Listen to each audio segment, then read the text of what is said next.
Friday యొక్క ఔన్నత్యత ఏంటో పాటల ద్వారా కొన్ని విషయాలు మేము నేర్చుకోగలిగాం. ఈ ప్రత్యేకమైన సమయంలో కొన్ని ప్రాముఖ్యమైన సత్యాలు యేసుక్రీస్తు ప్రభు యొక్క మరణం గురించి మనం నేర్చుకుని పోతున్నాం. తద్వారా దేవుణ్ణి మహింపరచడానికి, దేవునికి ఇంకా దగ్గరగా రావటానికి, దేవుని యొక్క మహిమను మనం పొందుకోవడానికి ఎంతగానో అవకాశం ఉంటుంది. ఎందుకు ఒక వ్యక్తి సిలువ గురించి ఎందుకు తెలుసుకోవాలా? యేసుక్రీస్తు ప్రభు మరణాన్ని ఎందుకు మనం ధ్యానించాలా? యేసుక్రీస్తు ప్రభు యొక్క సిలువ మరణము ప్రపంచంలో అనేక మనుషులకి వారి ప్రశ్నలకు సమాధానం ఇచ్చింది. మానవులకి చాలా ప్రశ్నలకు సమాధానం ఎక్కడెక్కడో వెతుకుతున్నారు, కానీ మనిషి యొక్క ప్రశ్నలకు సమాధానం కేవలం సిలువ దగ్గరే మనిషి పొందుకుంటాడు. ప్రపంచంలో చాలా శుక్రవారాలు ఉన్నాయి. సంవత్సరంలో 50కి పైగా శుక్రవారాలు ఉంటాయి.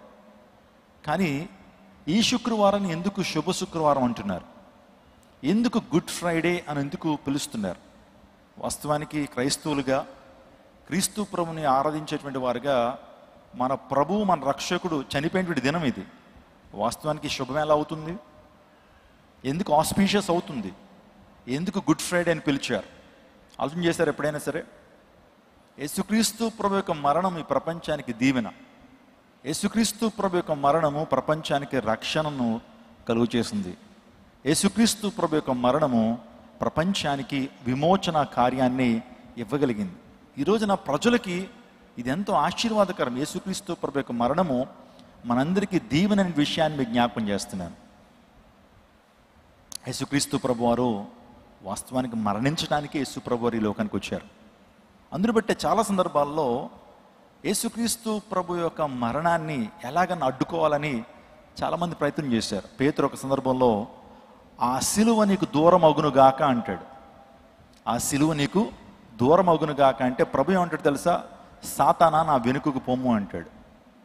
అంటే వాస్తవానికి పేతురు యేసుక్రీస్తు ప్రభు యొక్క మంచి కోరే, ప్రభు నీకు ఆ మరణం దూరం అవ్వాలి అనే విషయాన్ని చెప్పాడు. వాస్తవానికి చూడండి, కొన్ని సందర్భాల్లో నేను మరణిస్తానేమో అని అంటే, అమ్మ అలాంటి మాట్లాడొద్దమ్మా, అలాంటి మాటలు మాట్లాడొద్దయ్యా, మరణం గురించి మాట్లాడొద్దు అని చెప్పి చెప్తూ ఉంటాం.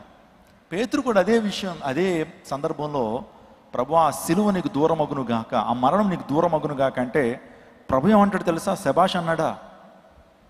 బాగున్నావు పేతురు, నా గురించి కన్సర్న్ నువ్వు కలిగి ఉన్నావు, నేను మరణించకూడదనేటువంటి మంచి ఆలోచన నీకుంది అని పొగడలేదండి. సాతానా నా వెనుకకు పొమ్ము, నీవు నా సిలువను అడ్డుకుంటున్నావు, నా మరణంని అడ్డుకుంటున్నావు, అది ప్రజలకు క్షేమం కాదు, నేను మరణించాల, నేను సమస్త మానవాళి యొక్క పాపం కొరకు, పాప ప్రక్షాళన చేయడం కొరకు ఈ లోకానికి వచ్చాను. నశించిన దాన్ని వెదికి రక్షించడానికి మనుష్య కుమారుడు ఈ లోకానికి వచ్చాడు. విమోచన క్రైదనాన్ని చెల్లించడానికి యేసుక్రీస్తు ప్రభు వారు ఈ లోకానికి వచ్చారు. విమోచన క్రైదనాన్ని, మనందరం కూడా పాపంలో ఉన్నాం, శాపంలో ఉన్నాం, పాపముల చేత అపరాధముల చేత చచ్చిన స్థితిలో ఉన్నటువంటి మనల్ని విమోచించి విమోచన క్రైదనాన్ని ఇవ్వటం కొరకు యేసుక్రీస్తు ప్రభు వారు ఈ లోకానికి వచ్చారు. సర్వమానం పాప పరిహారార్థమై జగద్రక్షకుని యేసయ్య తన ప్రాణాన్ని మనందరి కోసం అర్పించారు. రక్షకుని మరణం ప్రతి మనిషి యొక్క సమస్యకు పరిష్కారం ఇచ్చింది. యోహాను సువార్త 3:16 దేవుడు లోకమును ఎంతో ప్రేమించును కాగా తన అద్వితీయ కుమారునిగా పుట్టిన విశ్వాసం ఉంచి ప్రతి ఒక్కడు నశింపక నిత్య జీవం పొందినట్లు ఆయన్ని అనుగ్రహించెను. For God so loved the world he sent his only begotten son whoever believes in him shall not perish but have everlasting life. దేవుడు లోకమును ఎంతో ప్రేమించినటువంటి మాట క్రియారూపకంగా ఆయన మరణం ద్వారా రుజువుపరచబడింది. దేవుడు నన్ను ప్రేమిస్తున్నాడు, దేవుడు నిన్ను ప్రేమిస్తున్నాడు, ఈ సర్వలోకంలో ప్రతి ఒక్కరిని దేవాది దేవుడు ప్రేమిస్తున్నాడు. కాబట్టే ఆయన విలువైనటువంటి ప్రాణాన్ని, విలువైన రక్తాన్ని మన కోసం కార్చారు. రోమాపత్రిక 5వ అధ్యాయము 8-10 చదివితే, రోమాపత్రిక 5వ అధ్యాయం 8-10 మనం ఇంకనూ శత్రువుమై ఉండగానే, బలహీనులమై ఉండగానే, శత్రువులుగా ఉండగానే యేసుక్రీస్తు ప్రభు వారు మన కోసం మరణించారు. ఆలోచన చేయండి, మనం ఇంకా శత్రువులుగా ఉన్నప్పుడే, మనం ఇంకనూ బలహీనమై ఉండగానే, మనం ఇంకనూ శత్రువులుగా ఉన్నప్పుడే ప్రభు మన కోసం మరణించాడు. ఈ రోజున యేసు మరణించింది ఎవరి కోసం? అందరూ చెప్పండి, నా కోసం అని చెప్పండి. అసలు ఈ లోకంలో యేసుప్రభు వారు ఏది చేసినా నీ కొరకు, మన కొరకు. ఇక్కడ మనమింకనూ పాపులమై ఉండగానే మన కోసమే ప్రభు మరణించాడు, మన కోసమే ప్రభు ఈ లోకంలో జన్మించాడు, మన కోసమే ప్రభు తిరిగి లేచాడు, మన కోసమే ప్రభు మరలా తిరిగి రాబోతున్నాడు. హల్లెలూయా. అంతా మన కొరకే ఆయన జరిగించాడు. ఈ యొక్క ఉదయకాల సమయంలో నేను సిలువ గురించి కొన్ని ప్రాముఖ్యమైన సత్యాలు మీతో మాట్లాడతాను. ఒక సందర్భంలోనట ఒక తండ్రి ఉన్నాడు. ఆ తండ్రికి ఒక మంచి కూతురు కూడా ఉంది. తండ్రి ఒకరోజు పుట్టినరోజు జరుపుకుంటా ఉన్నాడు. ఆ కూతురు, ఆమెకు 8 సంవత్సరాలు ఉంటాయి. తండ్రికి ఏదైనా గిఫ్ట్ ఇవ్వాలనే ఉద్దేశంతో ఆమె ఒక బాక్స్ తీసుకొచ్చి తండ్రి చేతిలో పెట్టిందట. తండ్రి చేతిలో పెట్టగానే తండ్రి ఎంతగానో సంబరపడ్డాడు, ఎంతగానో ఆనందపడ్డాడు. నా కూతురు, నేను ప్రేమిస్తున్న నా కూతురు నా కొరకు ఏం తీసుకొచ్చింది? చక్కటి గిఫ్ట్ తీసుకొచ్చిందని. వెంటనే తన ముందే ఓపెన్ చేసినప్పుడు ఆ గిఫ్ట్ అనేది ఎంటీగా ఉంది. ఎలా ఉంది? ఖాళీగా ఉంది. వెంటనే he was little bit disappointed for that gift. ఆ గిఫ్ట్ని బట్టి కొంతగా నిరుత్సాహపడ్డాడు. ఏంటమ్మా ఎలాంటి గిఫ్ట్ ఇచ్చావు? ఏదో చిన్నదో పెద్దో తీసుకురావాలి, ఇలా ఇచ్చి నన్ను అవమానపరుస్తున్నావనంటే, లేదు నాన్న, ఈ ప్రపంచంలో ఏ గిఫ్ట్ తీసుకొచ్చి నీకు ఇచ్చినా సరే నీ ప్రేమ ముందు అది సరితూగదు. సో ఈ ఎంటీ బాక్స్, నా ప్రేమనంతా కూడా ఆ బాక్స్లో నింపి నీ చేతిలో పెడుతున్నాను డాడీ. నిజంగా నేను చాలా ఆలోచన చేశాను నీకు ఏం గిఫ్ట్ ఇవ్వాలని. నాకు ఏ గిఫ్ట్ అయినా సరే నీ ప్రేమ ముందు తక్కువగానే అనిపించింది. అందుబట్టి నా ప్రేమనంతా కూడా ఆ బాక్స్లో నింపి నీకు గిఫ్ట్ ఇస్తున్నాను అన్నప్పుడు తండ్రి వాస్తవానికి సంతోషించలేదు. ఆ బాక్స్ పక్కన పెట్టేశాడు. పెట్టిన తర్వాత బర్త్డే అయిపోయింది. కొన్ని నెలల తర్వాత ఆ బిడ్డకు జ్వరం వస్తూ ఉందండి. 104, 103 జ్వరం వస్తూ ఉంది. డాక్టర్ దగ్గర తీసుకెళ్ళాడు. ఏదో పారాసిటమాల్ ట్యాబ్లెట్ ఇస్తున్నారు కానీ జ్వరం తగ్గట్లేదు. సుమారు కంటిన్యూస్గా 10 రోజులు ఆ జ్వరం ఉంది. వెంటనే ఈసారి పెద్ద డాక్టర్ దగ్గర తీసుకెళ్ళి రక్త పరీక్షలు చేసినప్పుడు ఆ యొక్క చంటి బిడ్డకు 8 సంవత్సరాల పాపకి లుకేమియా అనేటువంటి వ్యాధి సోకింది. లుకేమియా అంటే బ్లడ్ క్యాన్సర్ వచ్చిందండి ఆ పాపకి. ట్రీట్మెంట్ స్టార్ట్ చేశారు. క్యాన్సర్ వచ్చినటువంటి వారికి ఇచ్చేటువంటి ట్రీట్మెంట్ మీకు తెలుసు, రేడియేషన్ ఇస్తారు. ఆ తర్వాత ఇంకా రకరకాల థెరపీలు ఇస్తున్నారు. కానీ అది 3rd స్టేజ్లోకి వచ్చేసింది. వారు గమనించుకోలేకపోయారు. అలాంటి సందర్భంలో అలా వ్యాధిగ్రస్తురాలై బక్క చిక్కిపోయి నిజంగా ఆమె ఒకనాడు మరణించిందండి. మరణించిన తర్వాత ఆ తండ్రి ఆ కుమార్తెను జ్ఞాపకం పెట్టుకోవడం కొరకు తన ప్రక్కన ఎప్పుడు కూడా తను ఇచ్చిన గిఫ్ట్ ఉంది కదా, ఆ బాక్సే తన ప్రక్కన పెట్టి పడుకునేటువంటి వాడు. ఎప్పుడు చూసినా సరే ఆ కుమార్తె గుర్తొచ్చేది. ఆ కుమార్తె అన్నటువంటి మాట ఏంటి తెలుసా? I fill my love in this box. నా ప్రేమని బాక్స్లో నింపాను నాన్న అని చెప్పి ఆ మాటలే గుర్తొస్తూ ఉన్నాయి. నిజంగా ఎంటీ బాక్సే కానీ అది ప్రేమతో నింపబడిపోయింది. ఈరోజు ఎందుకు ఈ మాట చెప్పానంటే, సిలువ ఎంటీగానే మన ముందు కనపడొచ్చేమో కానీ సిలువను చూస్తున్న ప్రతి సందర్భంలో మనకు గుర్తొచ్చేది క్రీస్తు ప్రేమ. ఎంటీగానే ఉంది ఈ సిలువ, కానీ ఈ సిలువ మనకు ఒక మెసేజ్ని ఇస్తూ ఉంది. అదేంటి తెలుసా? యేసయ్య ప్రేమ. The love has been demonstrated on the cross. ఆ సిలువ మీద ప్రేమ రుజువుపరచబడిందండి. ఏ దేవుడు లోకం ఎంతో ప్రేమించను అనే మాట ఆ సిలువ మీద డిరైవ్ అయింది. ఈ ప్రపంచంలో నిజమైన ప్రేమను తెలుసుకోవాలంటే పార్కుల్లోకి వెళ్తే నిజమైన ప్రేమ నీకు లభించదు. సినిమాల్లో నిజమైన ప్రేమ నీకు లభించదు. ఈ ప్రపంచంలో ఏ ప్రాంతానికి వెళ్ళినా నిజమైన ప్రేమ నీకు దొరకదు. కానీ కేవలం యేసుక్రీస్తు ప్రభు సిలువ దగ్గరే ఒక వ్యక్తి నిజమైన ప్రేమను పొందుకోగలుగుతాడు. ఒక వ్యక్తి నిజమైనటువంటి ప్రేమను పొందుకోగలుగుతాడు. ఆయన ప్రేమ త్యాగపూరితమైనటువంటి ప్రేమ. ఆయన ప్రేమ అవధులు లేనిటువంటి ప్రేమ. His love is unconditional. షరతులు లేనిటువంటి ప్రేమ. ఆ ప్రేమను ఆయన రుజువుపరిచాడు. ఉదయకాల సమయంలో యేసుక్రీస్తు ప్రభు యొక్క మరణం గురించి నేను కొన్ని సత్యాలు మీతో మాట్లాడడానికి ఇష్టపడుతున్నాను. 2వ ఆరాధనలో సిలువలో యేసుక్రీస్తు ప్రభు పలికినటువంటి 7 మాటల ధ్యానాలు మనము ధ్యానించబోతున్నాం. కానీ ఈ మొదటి సర్వీస్లో యేసుక్రీస్తు ప్రభు యొక్క సిలువ మరణం యొక్క సత్యాలు, 7 facts of lord Jesus Christ. యేసుక్రీస్తు ప్రభు గురించి, యేసుక్రీస్తు ప్రభు మరణం గురించి కొన్ని సత్యాలు మనం ధ్యానం చేద్దాం. మొదటి సత్యం నేను మీతో మాట్లాడబోతున్నాను. Jesus death was accompanied by super natural science. యేసుక్రీస్తు ప్రభు యొక్క మరణంలో సూపర్ న్యాచురల్ మిరాకిల్స్ జరిగినాయి. ఆయన అద్భుతకరుడు, ఆయన ఆశ్చర్యకరుడు కదా. యేసుక్రీస్తు ప్రభువారు ఆశ్చర్యకార్యాలు జరిగించేటువంటి దేవుడు, అద్భుతాలు జరిగించేటువంటి దేవుడు. ఆయన జననము ఒక అద్భుతం. ఆయన పుట్టినప్పుడే ఆకాశంలో తార పుట్టింది, కన్య గర్భాన్ని జన్మించాడు. మెడికల్ సైన్సెస్ ఒప్పుకున్నటువంటి కార్యం అది. ఒక కన్యక గర్భవతి అవటం అనేటువంటిది ఈ ప్రపంచంలో ఏ డాక్టర్ ఒప్పుకోలేడు. కానీ యేసుక్రీస్తు ప్రభు కన్య గర్భాన్ని జన్మించారు. యేసుక్రీస్తు ప్రభు వారు పుట్టినప్పుడు ఆకాశంలో తార పుట్టింది. అంటే ఆయన ప్రతి అంశంలో కూడా అద్భుతాన్ని మనం చూస్తుంటాం. యెషయా భక్తుడు మాట్లాడుతున్నాడు క్రీస్తు పూర్వం 750 సంవత్సరాల క్రితం, ఇదిగో మనకు కుమారుడు అనుగ్రహింపబడెను, ఆయన భుజం మీద రాజ్యభారం ఉన్నది. ఆశ్చర్యకరుడు, ఆలోచనకర్త, నిత్యుడగు తండ్రి, సమాధానకర్త యొక్క అధిపతి. ఆయన ఆశ్చర్యకరుడు అని పిలువబడతాడు. దీన్ని బట్టి యేసు ప్రభు వారు ఈ లోకంలో ఆయన జీవిస్తున్నప్పుడు ఆయన అనేక అద్భుత కార్యాలను జరిగించాడు. మరణించిన వారిని సైతం కూడా ఆయన లేపాడు. గుడ్డి వారికి కళ్ళను అనుగ్రహించాడు. చెవిటి వారి యొక్క చెవులను తెరిచాడు. పక్షవాయువు కలిగినటువంటి వారిని దేవుడు బాగు చేశాడు. సృష్టిని ఆయన శాసించగలిగాడు. సమస్తం మీద కూడా అధికారం కలిగినటువంటి అద్భుతకరుడు యేసుక్రీస్తు ప్రభువారు. ఆయన మరణంలో కూడా కొన్ని అద్భుతాలు జరిగినాయండి. యేసుక్రీస్తు ప్రభు యొక్క మరణం గురించి ఆలోచన చేస్తున్నప్పుడు కరెక్ట్గా గురువారం యేసుక్రీస్తు ప్రభువారు ఆయన గెత్సెమనే వనంలో శిష్యులందరినీ కూడా తీసుకువెళ్ళాడు. ఆయన అంటే చివరి మీల్ వారు చేసిన తర్వాత గెత్సెమనే తోటలోకి వారు వెళ్ళినప్పుడు శిష్యులతో చెప్తున్నాడు, మీరు మెలకువగుండి ప్రార్థన చేయండి. శోధనలో ప్రవేశించబోతున్నారు కాబట్టి మెలకువగుండి ప్రార్థన చేయమన్నప్పుడు వారు నిద్రపోతున్నారు. ఆ టైంలో 11:30 ఆ టైంలో యూదా ఇస్కరియోతు అనేటువంటి తన స్నేహితుడు, తన శిష్యుడు 600 మంది సైనికుల్ని వెంట పెట్టుకుని గెత్సెమనే వనంలోకి వచ్చాడు. వచ్చిన తర్వాత యేసుక్రీస్తు ప్రభు వారిని అప్పగించాడు. అప్పగిస్తున్న తరుణంలో నిజంగా ముద్దు పెట్టాడండి. ఆ ముద్దు దేనికో తెలుసా? నైవంచన చేసేటువంటి ముద్దు, ప్రేమతో పెట్టిన ముద్దు కాదు, కపటంతో పెట్టిన ముద్దు. ఎందుకంటే యేసుక్రీస్తు ప్రభు వారు ఆయన రాత్రి వేళ ఉన్నాడు. ఆ టైంలో అనేక మంది శిష్యులు ఆయనతో ఉన్నప్పుడు ఆ రాణు వారు, ఆ ప్రధాన యాజకులు, సైనికులు యేసుక్రీస్తు ప్రభు వారిని గుర్తుపట్టాలి అంటే యూదా ఇస్కరియోతు ఒక మంచి గుర్తు ఇవ్వాలి, సైన్ ఇవ్వాలి. యేసుక్రీస్తు ప్రభు వారికి ముద్దు పెట్టుకున్నాడు.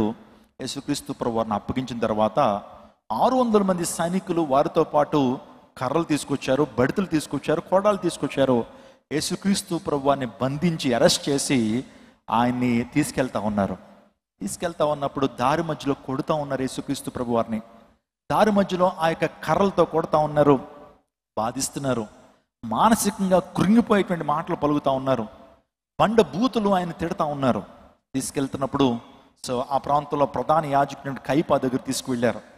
కైపా దగ్గర తీసుకున్న తర్వాత అక్కడ కూడా కైపా తన యొక్క అక్కసంతా కూడా వెళ్ళగొక్కుతున్నాడు. తన కోపానంతా కూడా యేసుక్రీస్తు ప్రభు మీద ప్రదర్శిస్తున్నాడు. ఎందుకు తెలుసా? కైపా ఆ తర్వాత అన్న అనేటువంటి ప్రధాన యాజకుల్ని దేవాదేవుడు చాలా సందర్భాల్లో హెచ్చరించాడు. మీరు సున్నం కొట్టిన సమాధులు, మీరు భక్తి పైకి మాత్రం భక్తిగా కనపడుతున్నారు కానీ, ధర్మశాస్త్రం ఉపదేశిస్తున్నారు కానీ మీలో దైవిక భక్తి లేదు, దేవుని భయభక్తులు లేవు అని అనేక సందర్భాల్లో వారిని యేసుక్రీస్తు ప్రభు హెచ్చరించాడు.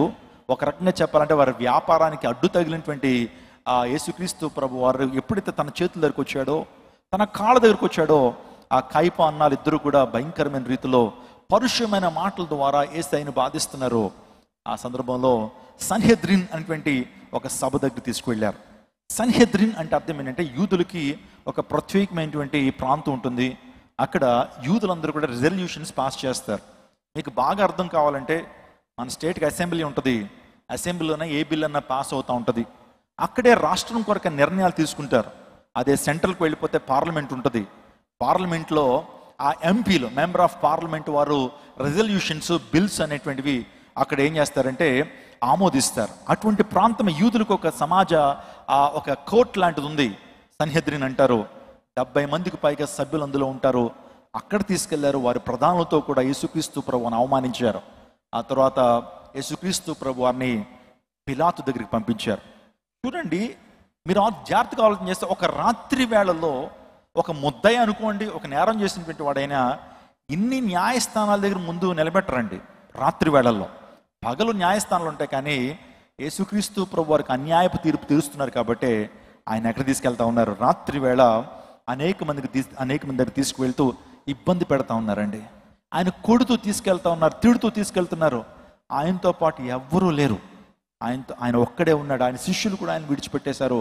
600 మంది సైనికులు, ఆ తర్వాత ప్రధాన యాజకులు, ఆ పెద్దలందరూ కూడా యేసుక్రీస్తు ప్రభువుని బాధిస్తూ ఒక్క రాత్రిలో 6 న్యాయస్థానాల ముందు నిలబెట్టారండి యేసు ప్రభు వారిని. యేసు ప్రభు వారు అన్యాయపు తీర్పు తీర్చబడ్డాడు. ఇలా ఆలోచించుకుంటూ పోతే చాలా విషయాలు మనం ధ్యానం చేయొచ్చు. ఈ రోజున ఆయన 4వ మాట సిలువలో ఆయన పలుకుతున్నాడు. మధ్యాహ్నం 3 గంటలకి, ఏలి ఏలి లామ సబక్తాని, ఏలి ఏలి లామ సబక్తాని. అనేక మంది అక్కడ ఉన్నటువంటి వారు అనుకున్నారు, ఏలి అని పిలుస్తున్నాడు రా, ఏలి అని పిలుస్తున్నాడు, ప్రవక్త అని ఏలి అని పిలుస్తున్నాడు, అందుని బట్టి ఆయన వచ్చి రక్షించమని కోరుకుంటున్నాడేమో అని అనుకున్నారు. కానీ ఆయన పలుకుతున్న మాట అర్థం ఏంటో తెలుసా? యేసుక్రీస్తు ప్రభువు అరామిక్ భాషలో మాట్లాడుతున్నాడు. అంటే హెబ్రీ భాషకు ఒక డైలెక్ట్ ఏంటంటే అరామిక్ భాష. అరామిక్ భాషలో తన సొంత భాషలో ఏలి ఏలి లామ సబక్తాని అని యేసుక్రీస్తు ప్రభు వారు ఎప్పుడైతే పిలిచారో ఆ మాటకు అర్థం అంటే, నా దేవా నా దేవా నన్నేలా చేయి విడిచితివి, నన్ను ఎందుకు చేయి విడిచావు అని ఎప్పుడైతే యేసుక్రీస్తు ప్రభు బిగ్గరగా ఆ కేక వేశాడో, అక్కడ ఆ సిలువలో జరిగిన అద్భుతాలు చెప్తున్నాను. వెంటనే ఆ కేక వేసినప్పుడు అక్కడ ఉన్నటువంటి బండలు బద్దలాసిపోతా ఉన్నాయి. అక్కడ భూకంపం కలిగినట్లుగా మనం చూస్తూ ఉంటాం. దేవాలయం తెర పైనుంచి కింద దాకా చిరిగిపోద్ది. అంత మాత్రమే కాదు, ఆ మాట పలక ముందే ఆ మధ్యాహ్న కాల సమయంలో ఈ భూమి అంతా కూడా, లేకపోతే ఆ దేశం అంతా కూడా చీకటి కమ్ముకుందని దేవుని లేఖనాలు మనం చూస్తున్నాం. ఒకసారి మత్తయి సువార్త 27వ అధ్యాయం 51వ వచనం చదువుకుందాం. మత్తయి సువార్త 27వ అధ్యాయం 51వ వచనం చదువుకుందాం. అప్పుడు దేవాలయపు తెర పై నుండి క్రింద వరకు రెండుగా చినిగెను, భూమి వణికెను, బండలు బద్దలాయెను, సమాధులు తెరవబడెను, నిద్రించిన అనేక మంది పరిశుద్ధుల శరీరములు లేచును. అక్కడ కొన్ని అద్భుతాలు జరుగుతున్నాయండి. యేసుక్రీస్తు ప్రభువారు సిలువలో ఉన్నప్పుడు అక్కడ ఆ భూభాగం అంతా కూడా చీకటి కమ్ముకుంది. మీరు అనుకుంటారేమో అది సోలార్ ఎక్లిప్స్ ఏమో అని, సూర్యగ్రహణం ఏమో అనుకోవచ్చేమో. సూర్యగ్రహణం కాదండి. వాస్తవానికి పస్కా పండుగ రోజున యేసుక్రీస్తు ప్రభు వారు ఆయన సిలువ మరణాన్ని పొందుతూ ఉన్నాడు. పస్కా అనేటువంటి ఆ పండుగ అనేటువంటిది ఒక రకంగా చెప్పాలంటే సూర్యగ్రహణం వచ్చేటువంటిది కాదండి. వాస్తవానికి అక్కడ సూర్యగ్రహణం వచ్చేటువంటి ఛాన్సులు లేవు. పోనీ బాగా మేఘావృతం అయిపోయిందేమో, నల్లటి కారు మబ్బులు కమ్మేసుకున్నాయేమో, అందుని బట్టి చీకటి అయిపోయింది అనడానికి కూడా లేదు. అది ఎలాంటి చీకటి తెలుసండి? అర్ధరాత్రి ఎటువంటి చీకటి అయితే వస్తుందో అటువంటి చీకటి ఆ మధ్యాహ్నంలో జరిగినట్లుగా మనం చూస్తూ ఉంటాం. బైబిల్ లేఖనాలు ఏం చెప్పినాయో అది సత్యం అంటూ విషయాన్ని మీకు జ్ఞాపకం చేస్తున్నాను. యేసుక్రీస్తు ప్రభు వారు ఆయన ఆ మాట పలికినప్పుడు జరిగిన అద్భుతాలు మనం చూస్తున్నాం. యేసుక్రీస్తు ప్రభు వారు మరణములో అనేకమైన అద్భుతాలు జరిగినట్లుగా మనం చూస్తూ ఉంటాం. ఇందాక చెప్పాను, యేసుక్రీస్తు ప్రభు వారు పుట్టినప్పుడు ఆకాశంలో ఏం పుట్టింది?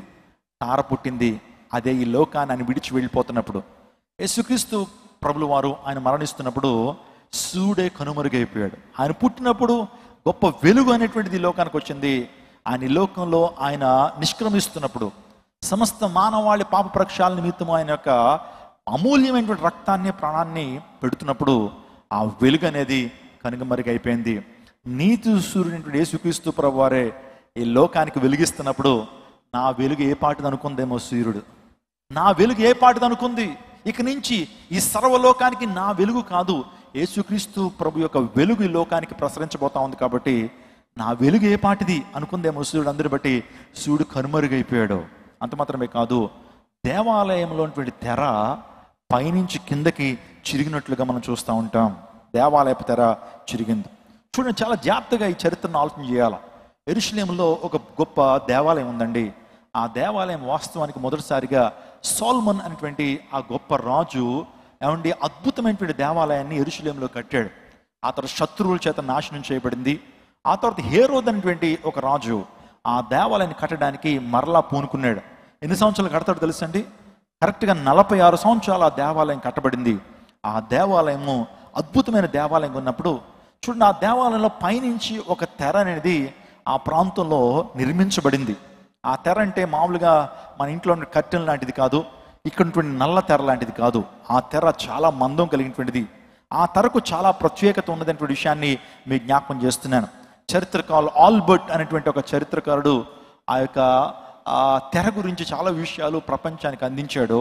ఆ తెర సైజులు, ఆ తెర యొక్క పొడవు, వెడల్పులు, ఎత్తులు అయితే పరిశుద్ధ గ్రంథంలో లేదు. కానీ చరిత్ర చెప్తా ఉంది, ఆ దేవాలయపు తెర 60 అడుగుల పొడవు, ఆ తర్వాత 30 అడుగుల వెడల్పు, ఆ తర్వాత 4 అంగుళాల మందం కలిగినటువంటి ఆ తెర.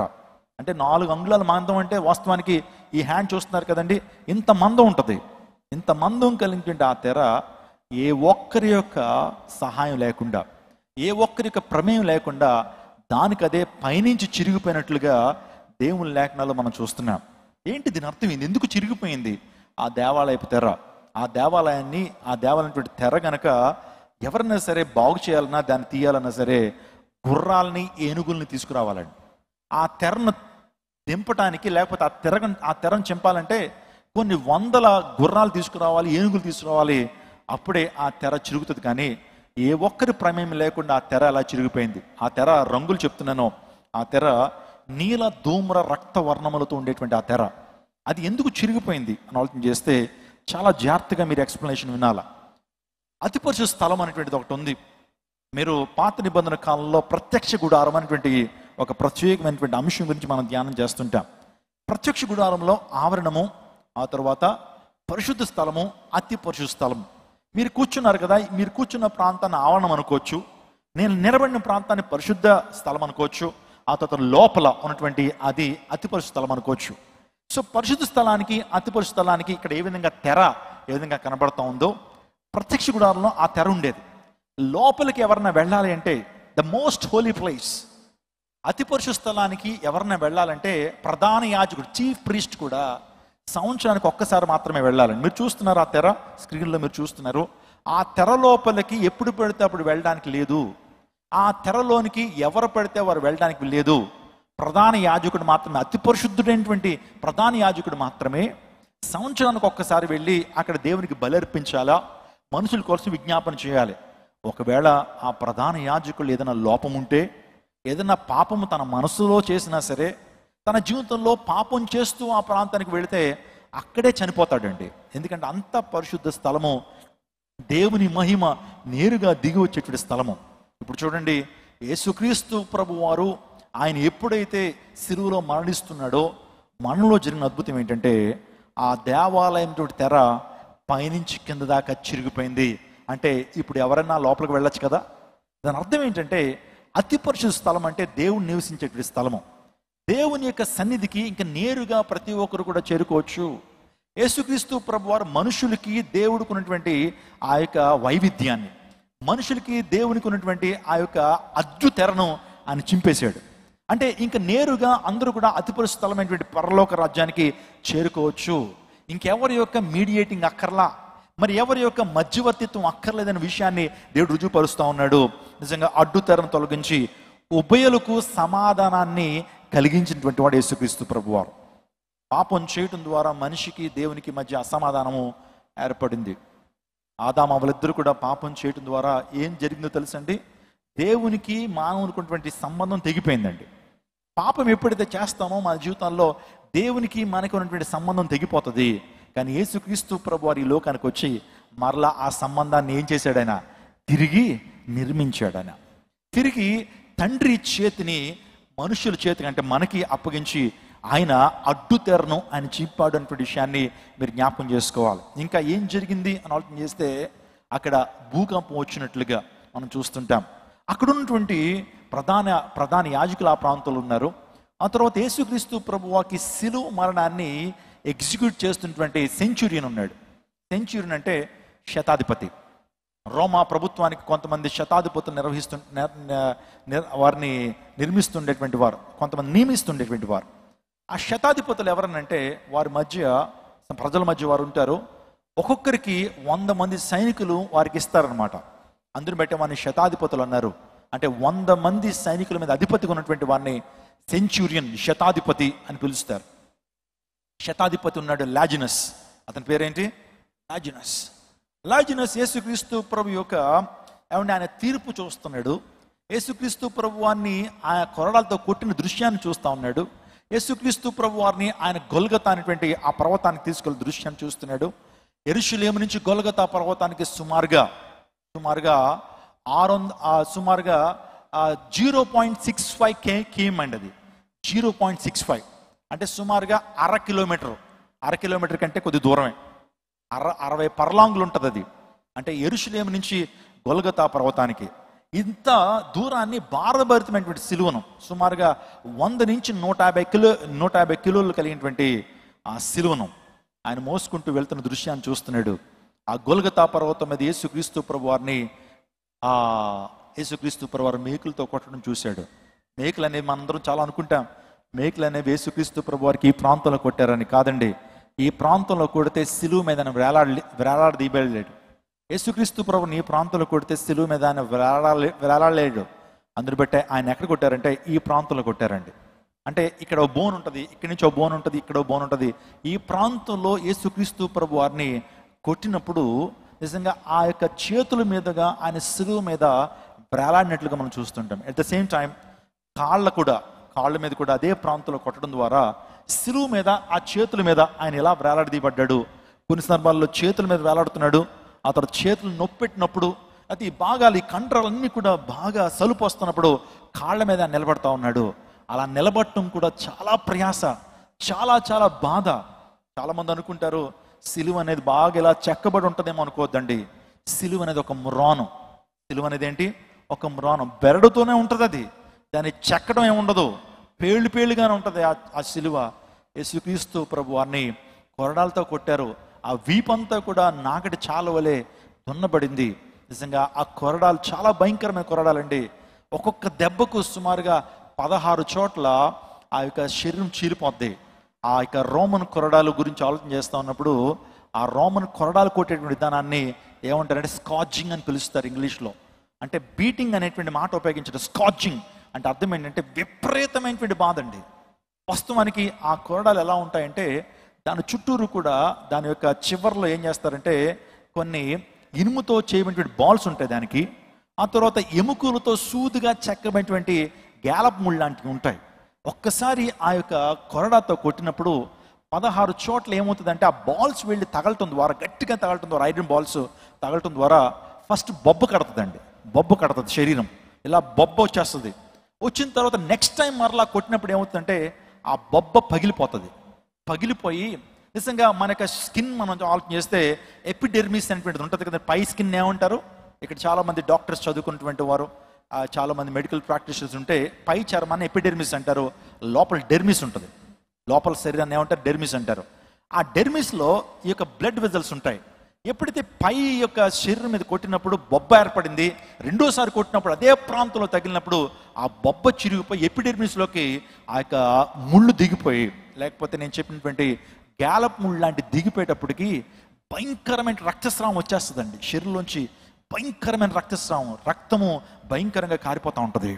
అటువంటి సందర్భంలో ఆ యేసుక్రీస్తు ప్రభువుకు 1 తక్కువ 40 దెబ్బలు కొట్టారు. అంటే 39 దెబ్బలు కొట్టారండి. భయంకరమైన యొక్క వీపంతా కూడా ఛిద్రం అయిపోయింది, గాయాలతో నింపబడింది.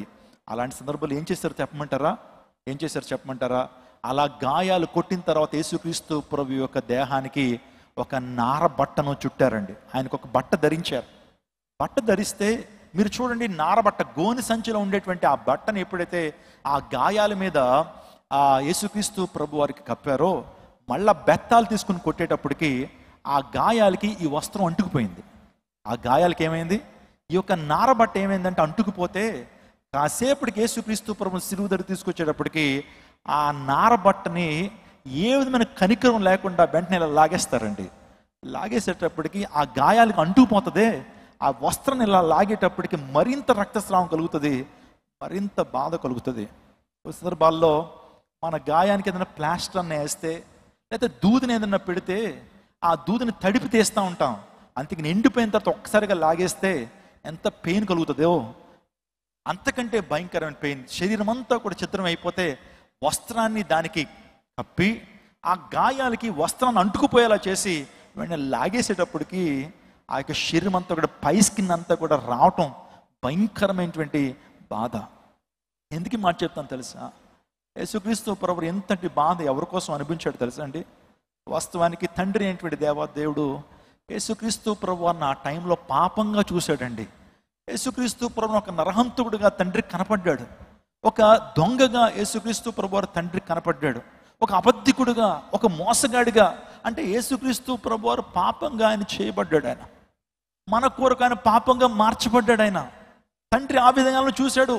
అందును బట్టే యేసుక్రీస్తు ప్రభు వారు మన ఘోర శిక్షను ఆయన భరించారు. చూడండి, మన ఇంట్లో డ్రైనేజ్ ఉంటుంది. మన ఇంట్లో ఉన్నటువంటి ఆ డ్రైనేజ్ ప్రతి ఒక్కరు కూడా వాళ్ళు విసర్జించినటువంటి ఆ యొక్క పదార్థాలు ఏదైతే ఉన్నాయో వారి వేస్ట్ అంతా కూడా మనం చూస్తూ ఉన్నప్పుడు, విజయవాడలో చూడండి, మనుషులందరూ కూడా వాడినటువంటి ఆ యొక్క చెడు నీరు, ప్రజలందరూ వాడిన ఆ చెత్త ఎంత అవుతుంది రోజుకి ఆలోచన చేద్దాం. ఆ నీరు ఎంత అవుతూ ఉంటుంది.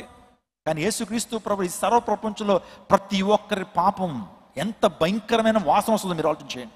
ఒక్క ఇంటి నుంచి విడుదలవుతున్న ఆ మురుగు నీరే భయంకర దుర్వాసన వస్తే, ఈ సర్వలోకంలో ప్రతి ఒక్కరూ పాపం చేసిన ఆ పాపం యొక్క కంపు ఎంత భయంకరంగా ఉంటుంది మీరు ఆలోచన చేయండి. ఆ దుర్వాసన ప్రభు అనిపిస్తున్నాడు, ఆ ఘోర శిక్షను ఆయన అనిపిస్తున్నాడు. ఉగ్రత పాత్ర దేవుని మీద పెళ్ళును దిగిందండి. నేను చాలా విషయాలు రెండో సర్వీస్లో కూడా చెప్తాను. The scientific death of lord Jesus Christ గురించి మీతో మాట్లాడతాను. అసలు మెడికల్ రంగంలో యేసుక్రీస్తు ప్రభు మరణం గురించి చాలా చాలా ఎనాలిసిస్ చేశారు. యేసుక్రీస్తు ప్రభు ఎలా మరణించుంటాడు, ఎంత భయంకరమైనటువంటి బాధ అనిపించాడు, ఆయన శరీరంలోంచి రక్తం ఏ విధంగా బయటకు వచ్చింది, చెమట గ్రంథుల్లోంచి రక్తం ఏ విధంగా వచ్చిందో, ఈ విషయాలన్నీ కూడా ఈరోజున వైద్య శాస్త్రం చాలా విషయాలు ప్రజల ముందు పెట్టగలిగింది. నేను ఎందుకు మాట చెప్తాను తెలుసా? యేసుక్రీస్తు ప్రభు వారు నీ నా పాపాల నిమిత్తమే, నువ్వు నేను చేసిన భయంకరమైన కార్యాల నిమిత్తమే ఆయన మనకు ప్రతిగా ఆయన శిలువ మీద అంత ఘోర శిక్షను ఆయన అనుభవించాడు. ఈ ఉదయకాల సమయంలో నా ప్రియ దర్శనాగమ, యేసుక్రీస్తు ప్రభు వారు శిలువలో అంత భయంకరమైనటువంటి వ్యధ అనుభవించడం ఆ సెంచురీని చూస్తున్నప్పుడు చివరికి యేసుక్రీస్తు ప్రభు వారు ఒక్కొక్క మాట పలుకుతా ఉన్నాడు. ఆ సందర్భంలో మాటలు రావండి. ఆ యొక్క శిలువ మీద ఉన్నప్పుడు అండి గాలి పీల్చుకోవడమే చాలా కష్టం అవుతుంది. ఎందుకంటే పెరికార్డియంలో, హార్ట్లో ఉండే పెరికార్డియంలో ఈ యొక్క బ్లడ్ అంతా కూడా ఏమైతే చేరిపోతూ ఉంటుందండి. ఒక రకంగా చెప్పాలంటే యేసుక్రీస్తు ప్రభు పొందుతున్నటువంటి ఆ భయంకరమైనటువంటి బాధను బట్టి, ఆ దెబ్బలను బట్టి ఏమవుతుందంటే రక్తం చెక్కబడిపోతూ ఉంటుంది. శరీరంలో ఏమవుతుందంటే రక్తం చెక్కబడిపోతూ ఉంటుంది. శ్వాస సరిగ్గా పీల్చుకోవడానికి అవకాశం ఉండదేమో. ఎప్పుడైతే శ్వాస సరిగ్గా పీల్చుకోకపోవడం ద్వారా లోపల ఆక్సిజన్ అనేక భాగాలకి చేరదు. అందుని బట్టి ఈ యొక్క హార్ట్ అనేది ఎక్కువగా ప్రెషర్ ఇవ్వాల్సి వస్తుంది. చూడండి, ఈజీగా ఇప్పుడు మనం ఈ యొక్క గుండె అన్ని భాగాలకి రక్త ప్రసరణ చేయగలుగుతుంది. ఎప్పుడైతే గుండెలో వివిధ భాగాలకి సరిగ్గా ఆక్సిజన్ లేనప్పుడు ఏమవుతుందంటే రక్తం స్లో అయిపోతూ ఉంటుంది. అంటే గుండెకి, ఆ తర్వాత మెదడుకి వెళ్ళాల్సిన రక్తం స్పీడ్గా వెళ్ళదు, కిడ్నీస్కి వెళ్ళాల్సిన రక్తం స్పీడ్గా వెళ్ళదు. అన్నిటికీ వెళ్ళకపోవడం దానికి ఏమవుతుందంటే ఈ యొక్క గుండె మరింత ప్రెషర్ అవుతుంది. మరింత రక్తాన్ని పంపించాలని ఎక్కువ పంపు చేస్తుంటుంది. ఆ ప్రెషర్ పెరుగుతూ ఉండేటప్పటికి ఏం చెప్తుందండి, రక్తము ఏమవుతుందంటే రక్తము పల్చగా ఉండాల్సిన రక్తము చిక్కగా మారిపోతూ ఉంటుంది. అందుని బట్టి యేసుక్రీస్తు ప్రభువుకి మాట్లాడటం చాలా కష్టం. ఊపిరి పీల్చుకోవడం ఈజీయే. కానీ యేసుక్రీస్తు ప్రభు వారికి ఊపిరిని మళ్ళా ఆయన ఏం చేయాలా, విడుదల చేయడానికి చాలా కష్టం అవుతుంది. ఆయన ఈ యొక్క చాలామంది అంటారు, ఈ శిలువ మీద కింద చిన్న చెక్క పెట్టారండి, దాని మీద నిలబెట్టారేమో అనుకుంటారు. కాదండి, ఏం చెక్కలేం లేవు. ఆయన కాళ్ళ మీద నిలబడాలా, కాళ్ళ మీదే ఇలా నిలబడాలి. ఆయన చేతుల మీదే సిలువనంతా కూడా ఆయన ఏం చేయాలి తెలుసండి, సిలువ నిలబడాలా. ఆ సందర్భంలో మాట్లాడటం చాలా చాలా కష్టం. అయినప్పటికీ సిలువలో ఆయన ఓపిక తెచ్చుకుంటూ ఆ ఎగ ఊపిరితో ఏమంటే ఆక్సిజన్ పీల్చుకోవడానికి కూడా అవకాశం లేని ఆ పరిస్థితుల్లో నోరు తెరిచి మాట్లాడటం అంటే ఆ చిన్న విషయం కాదు. 7 ప్రాముఖ్యమైనటువంటి మాటలు సిలువలో ఆయన పలికినప్పుడు లాజినస్ అనుకుంటాడు, ఈ అద్భుతాలు చూస్తాడు. యేసుక్రీస్తు ప్రభు వారు మరణిస్తున్నప్పుడు ఆకాశం అంతా కూడా చీకటి అయిపోయింది, ఆ దేశం అంతా కూడా చీకటి కమ్ముకుంది. జంతువులన్నీ కూడా దాని స్థావరాలకు వెళ్ళిపోయినాయట. పక్షులన్నీ కూడా రాత్రి అయిపోయిందని చెప్పి స్థావరాలకు వెళ్ళిపోయినాయి. భూకంపం కలగటం. అక్కడ అద్భుతాలు చూసేటప్పటికీ వెంటనే ఆ యొక్క శతాధిపతి మోకరిస్తాడండి సిలువు దగ్గర మోకరించి, ఈయన నిజముగా దైవకుమారుడే, ఈయన నిజముగా లోకరక్షకుడే, మా పాపముల నిమిత్తము మా కొరకు తన అమూల్యమైన రక్తాన్ని కాచడానికి ప్రాణం పెట్టడానికి వచ్చినటువంటి సజీవుడు అని క్రీస్తే అని చెప్పి ఒక సెంచూరియన్, ఒక మిలిటరీ ఆఫీసర్ ఒక పోలీస్ ఆఫీసర్ ఆ సిలువ ముందు మోకరించి ఈయన నిజముగా దైవ కుమారుడే. మీరు చూడండి, చాలా పోలీస్ డిపార్ట్మెంట్ వాళ్ళు ఇక్కడ ఉన్నారు. మీ డిపార్ట్మెంట్లో మీ పిఎస్కి వచ్చినటువంటి ఏ ముద్దాయి ముందన్నా సరే మోకరిస్తారా? ఏ ముద్దాయి ముందని ఏ పోలీస్ ఆఫీసర్ అయినా సరే తగ్గించుకుని ఉంటాడా? ఏ పోలీస్ ఆఫీసర్ అయినా సరే ఒక ముద్దాయి ముందు చేతులు కడతాడా? లేకపోతే మోకరించి ఏమన్నా చెప్పగలుగుతాడా? బూటు కాళ్ళతో తన్నుతాడు ముద్దాయిని. ఎందుకో తెలుసా? వాడు చేసిన నేరం అలాంటిదని. కానీ ఆ పోలీస్ ఆఫీసర్, ఆ సెంచురియన్ లాజినస్, యేసుక్రీస్తు ప్రభు యొక్క సిలువ ముందు మోకరించి, యేసయ్యా నువ్వు దేవుడు అయ్యా, నువ్వు నిజంగా దైవ కుమారుడవయ్యా అని చెప్పి అక్కడ యేసుక్రీస్తు ప్రభుని తన సొంత రక్షకుడిగా అంగీకరిస్తాడు లాజినస్. ఇంకొక అద్భుతం ఏంటి జరిగిందో చెప్పమంటారా? ఆ లాజినస్ ప్రక్కన ఒక సైనికుడు ఉన్నాడండి. ఆ సైనికుడు వాస్తవానికి ఒక కన్ను పుట్టుకతో గుడ్డితనంతో బాధపడుతున్నాడు. ఆ వ్యక్తి ఒక కన్ను కనపడదు. ఆ సందర్భంలో చివరిగా లాజినస్ చెప్తాడు, సో ఆ వ్యక్తిని ఇంకా బతికుంటే చాలా పెయిన్ అనిపిస్తున్నాడు కాబట్టి బళ్ళుని తీసుకుని ఒక్కసారి పొడువు అని ఎప్పుడైతే చెప్పగానే, వాస్తవానికి పిక్చర్స్లోను ఆ తర్వాత మనం ఫొటోస్లో చూసిందండి, కుడి ప్రక్కన పొడిచినట్లుగా చూపిస్తారండి. వాస్తవానికి అది కాదు, ఎడం ప్రక్కన పొడుస్తారు. కుడి ప్రక్కన చూపిస్తారు కానీ ఎడం ప్రక్కన అంటే గుండెకి పొడుస్తారండి. ఇక్కడి నుంచి గుండెకి తగిలేలా పొడుస్తారు. ఏదైనా కొర ప్రాణం ఉంటే అప్పుడు ప్రాణం పోద్దనే ఉద్దేశంతో అది చేస్తారు. మీరు చూస్తున్నారు, ఆ ప్రాంతంలో ఎడం ప్రక్కన ఈ రిబ్స్కి దగ్గర నుంచి గుండెకి పొడుస్తారు. పొడిచినప్పుడు ఎవరికైనా ఇంకేమైనా ప్రాణం ఉంటే ఎప్పుడైతే గుండెకి ఆ యొక్క బళ్ళెం ఎప్పుడైతే గుచ్చుకుంటుందో చనిపోతారన్న ఉద్దేశం వారిది. కానీ ఆ టైంలో యేసుక్రీస్తు ప్రభుకి శరీరంలోంచి రక్తము నీరు బయటకు వచ్చింది. నేను చెప్పాను, పెరికార్డియం అనేటువంటి ఆ ప్రాంతంలో యేసుక్రీస్తు ప్రభువుకి రక్తము నీళ్లు రెండు కూడా ఒకటైపోయినాయండి. ఆ ప్రాంతానికి వచ్చేసినాయి. అందరూ బట్టే పొడిచినప్పుడు ఏమైందంటే ఆ రక్తము నీళ్లు కలిసిన ద్రావకం అనేది బయటకు వచ్చింది. మహమ్మదీ సహోదరులు చాలామంది అంటారు, యేసుక్రీస్తు ప్రభువు సిలువలో మరణించలేదు ఆయన, సో ఆయనకు బదులుగా మరొక వ్యక్తిని సిలువలో పెట్టారు అని మహమ్మదీలు ఈనాటికి కూడా వాదిస్తూ ఉంటారు. ఆ యేసుక్రీస్తు ప్రభువారు మరణం వస్తే రక్షణ కార్యం జరిగింది, అది వారికి ఇష్టం లేదు. ప్రాయశ్చిత్తం అనేటువంటి జరిగిందనేటువంటి విషయం వారికి ఇష్టం లేదు. కాబట్టి యేసు ప్రభువారు సిలువలో మరణించలేదు, సిలువెక్కాడు నిజమే, కానీ సిలువ మీద దింపేశారని మాట్లాడుతుంటారు. ఆయన మరణించలేదట. వాస్తవానికి ఆలోచన చేస్తే సిలువ మరణం పొందినటువంటి ఏ వ్యక్తి కూడా బ్రతికేటువంటి అవకాశాలు ఉండవండి. బ్రతికేటువంటి అవకాశాలు ఒక మాట చెప్పమంటారా? కొరడా దెబ్బలు కొడుతున్నప్పుడే చాలా మంది చచ్చిపోతారండి. కొరడా దెబ్బలు తింటున్నప్పుడే చాలా మంది మరణిస్తారు. యేసు ప్రభువు అంత బాధ అనుభవిస్తున్నారు. ఆయన సిలువలో మరణించాడు. ఆయన సిలువలో మరణించి మనందరి పాపాలకి ప్రాయశ్చిత్తం జరిగించాడు యేసుక్రీస్తు ప్రభువారు.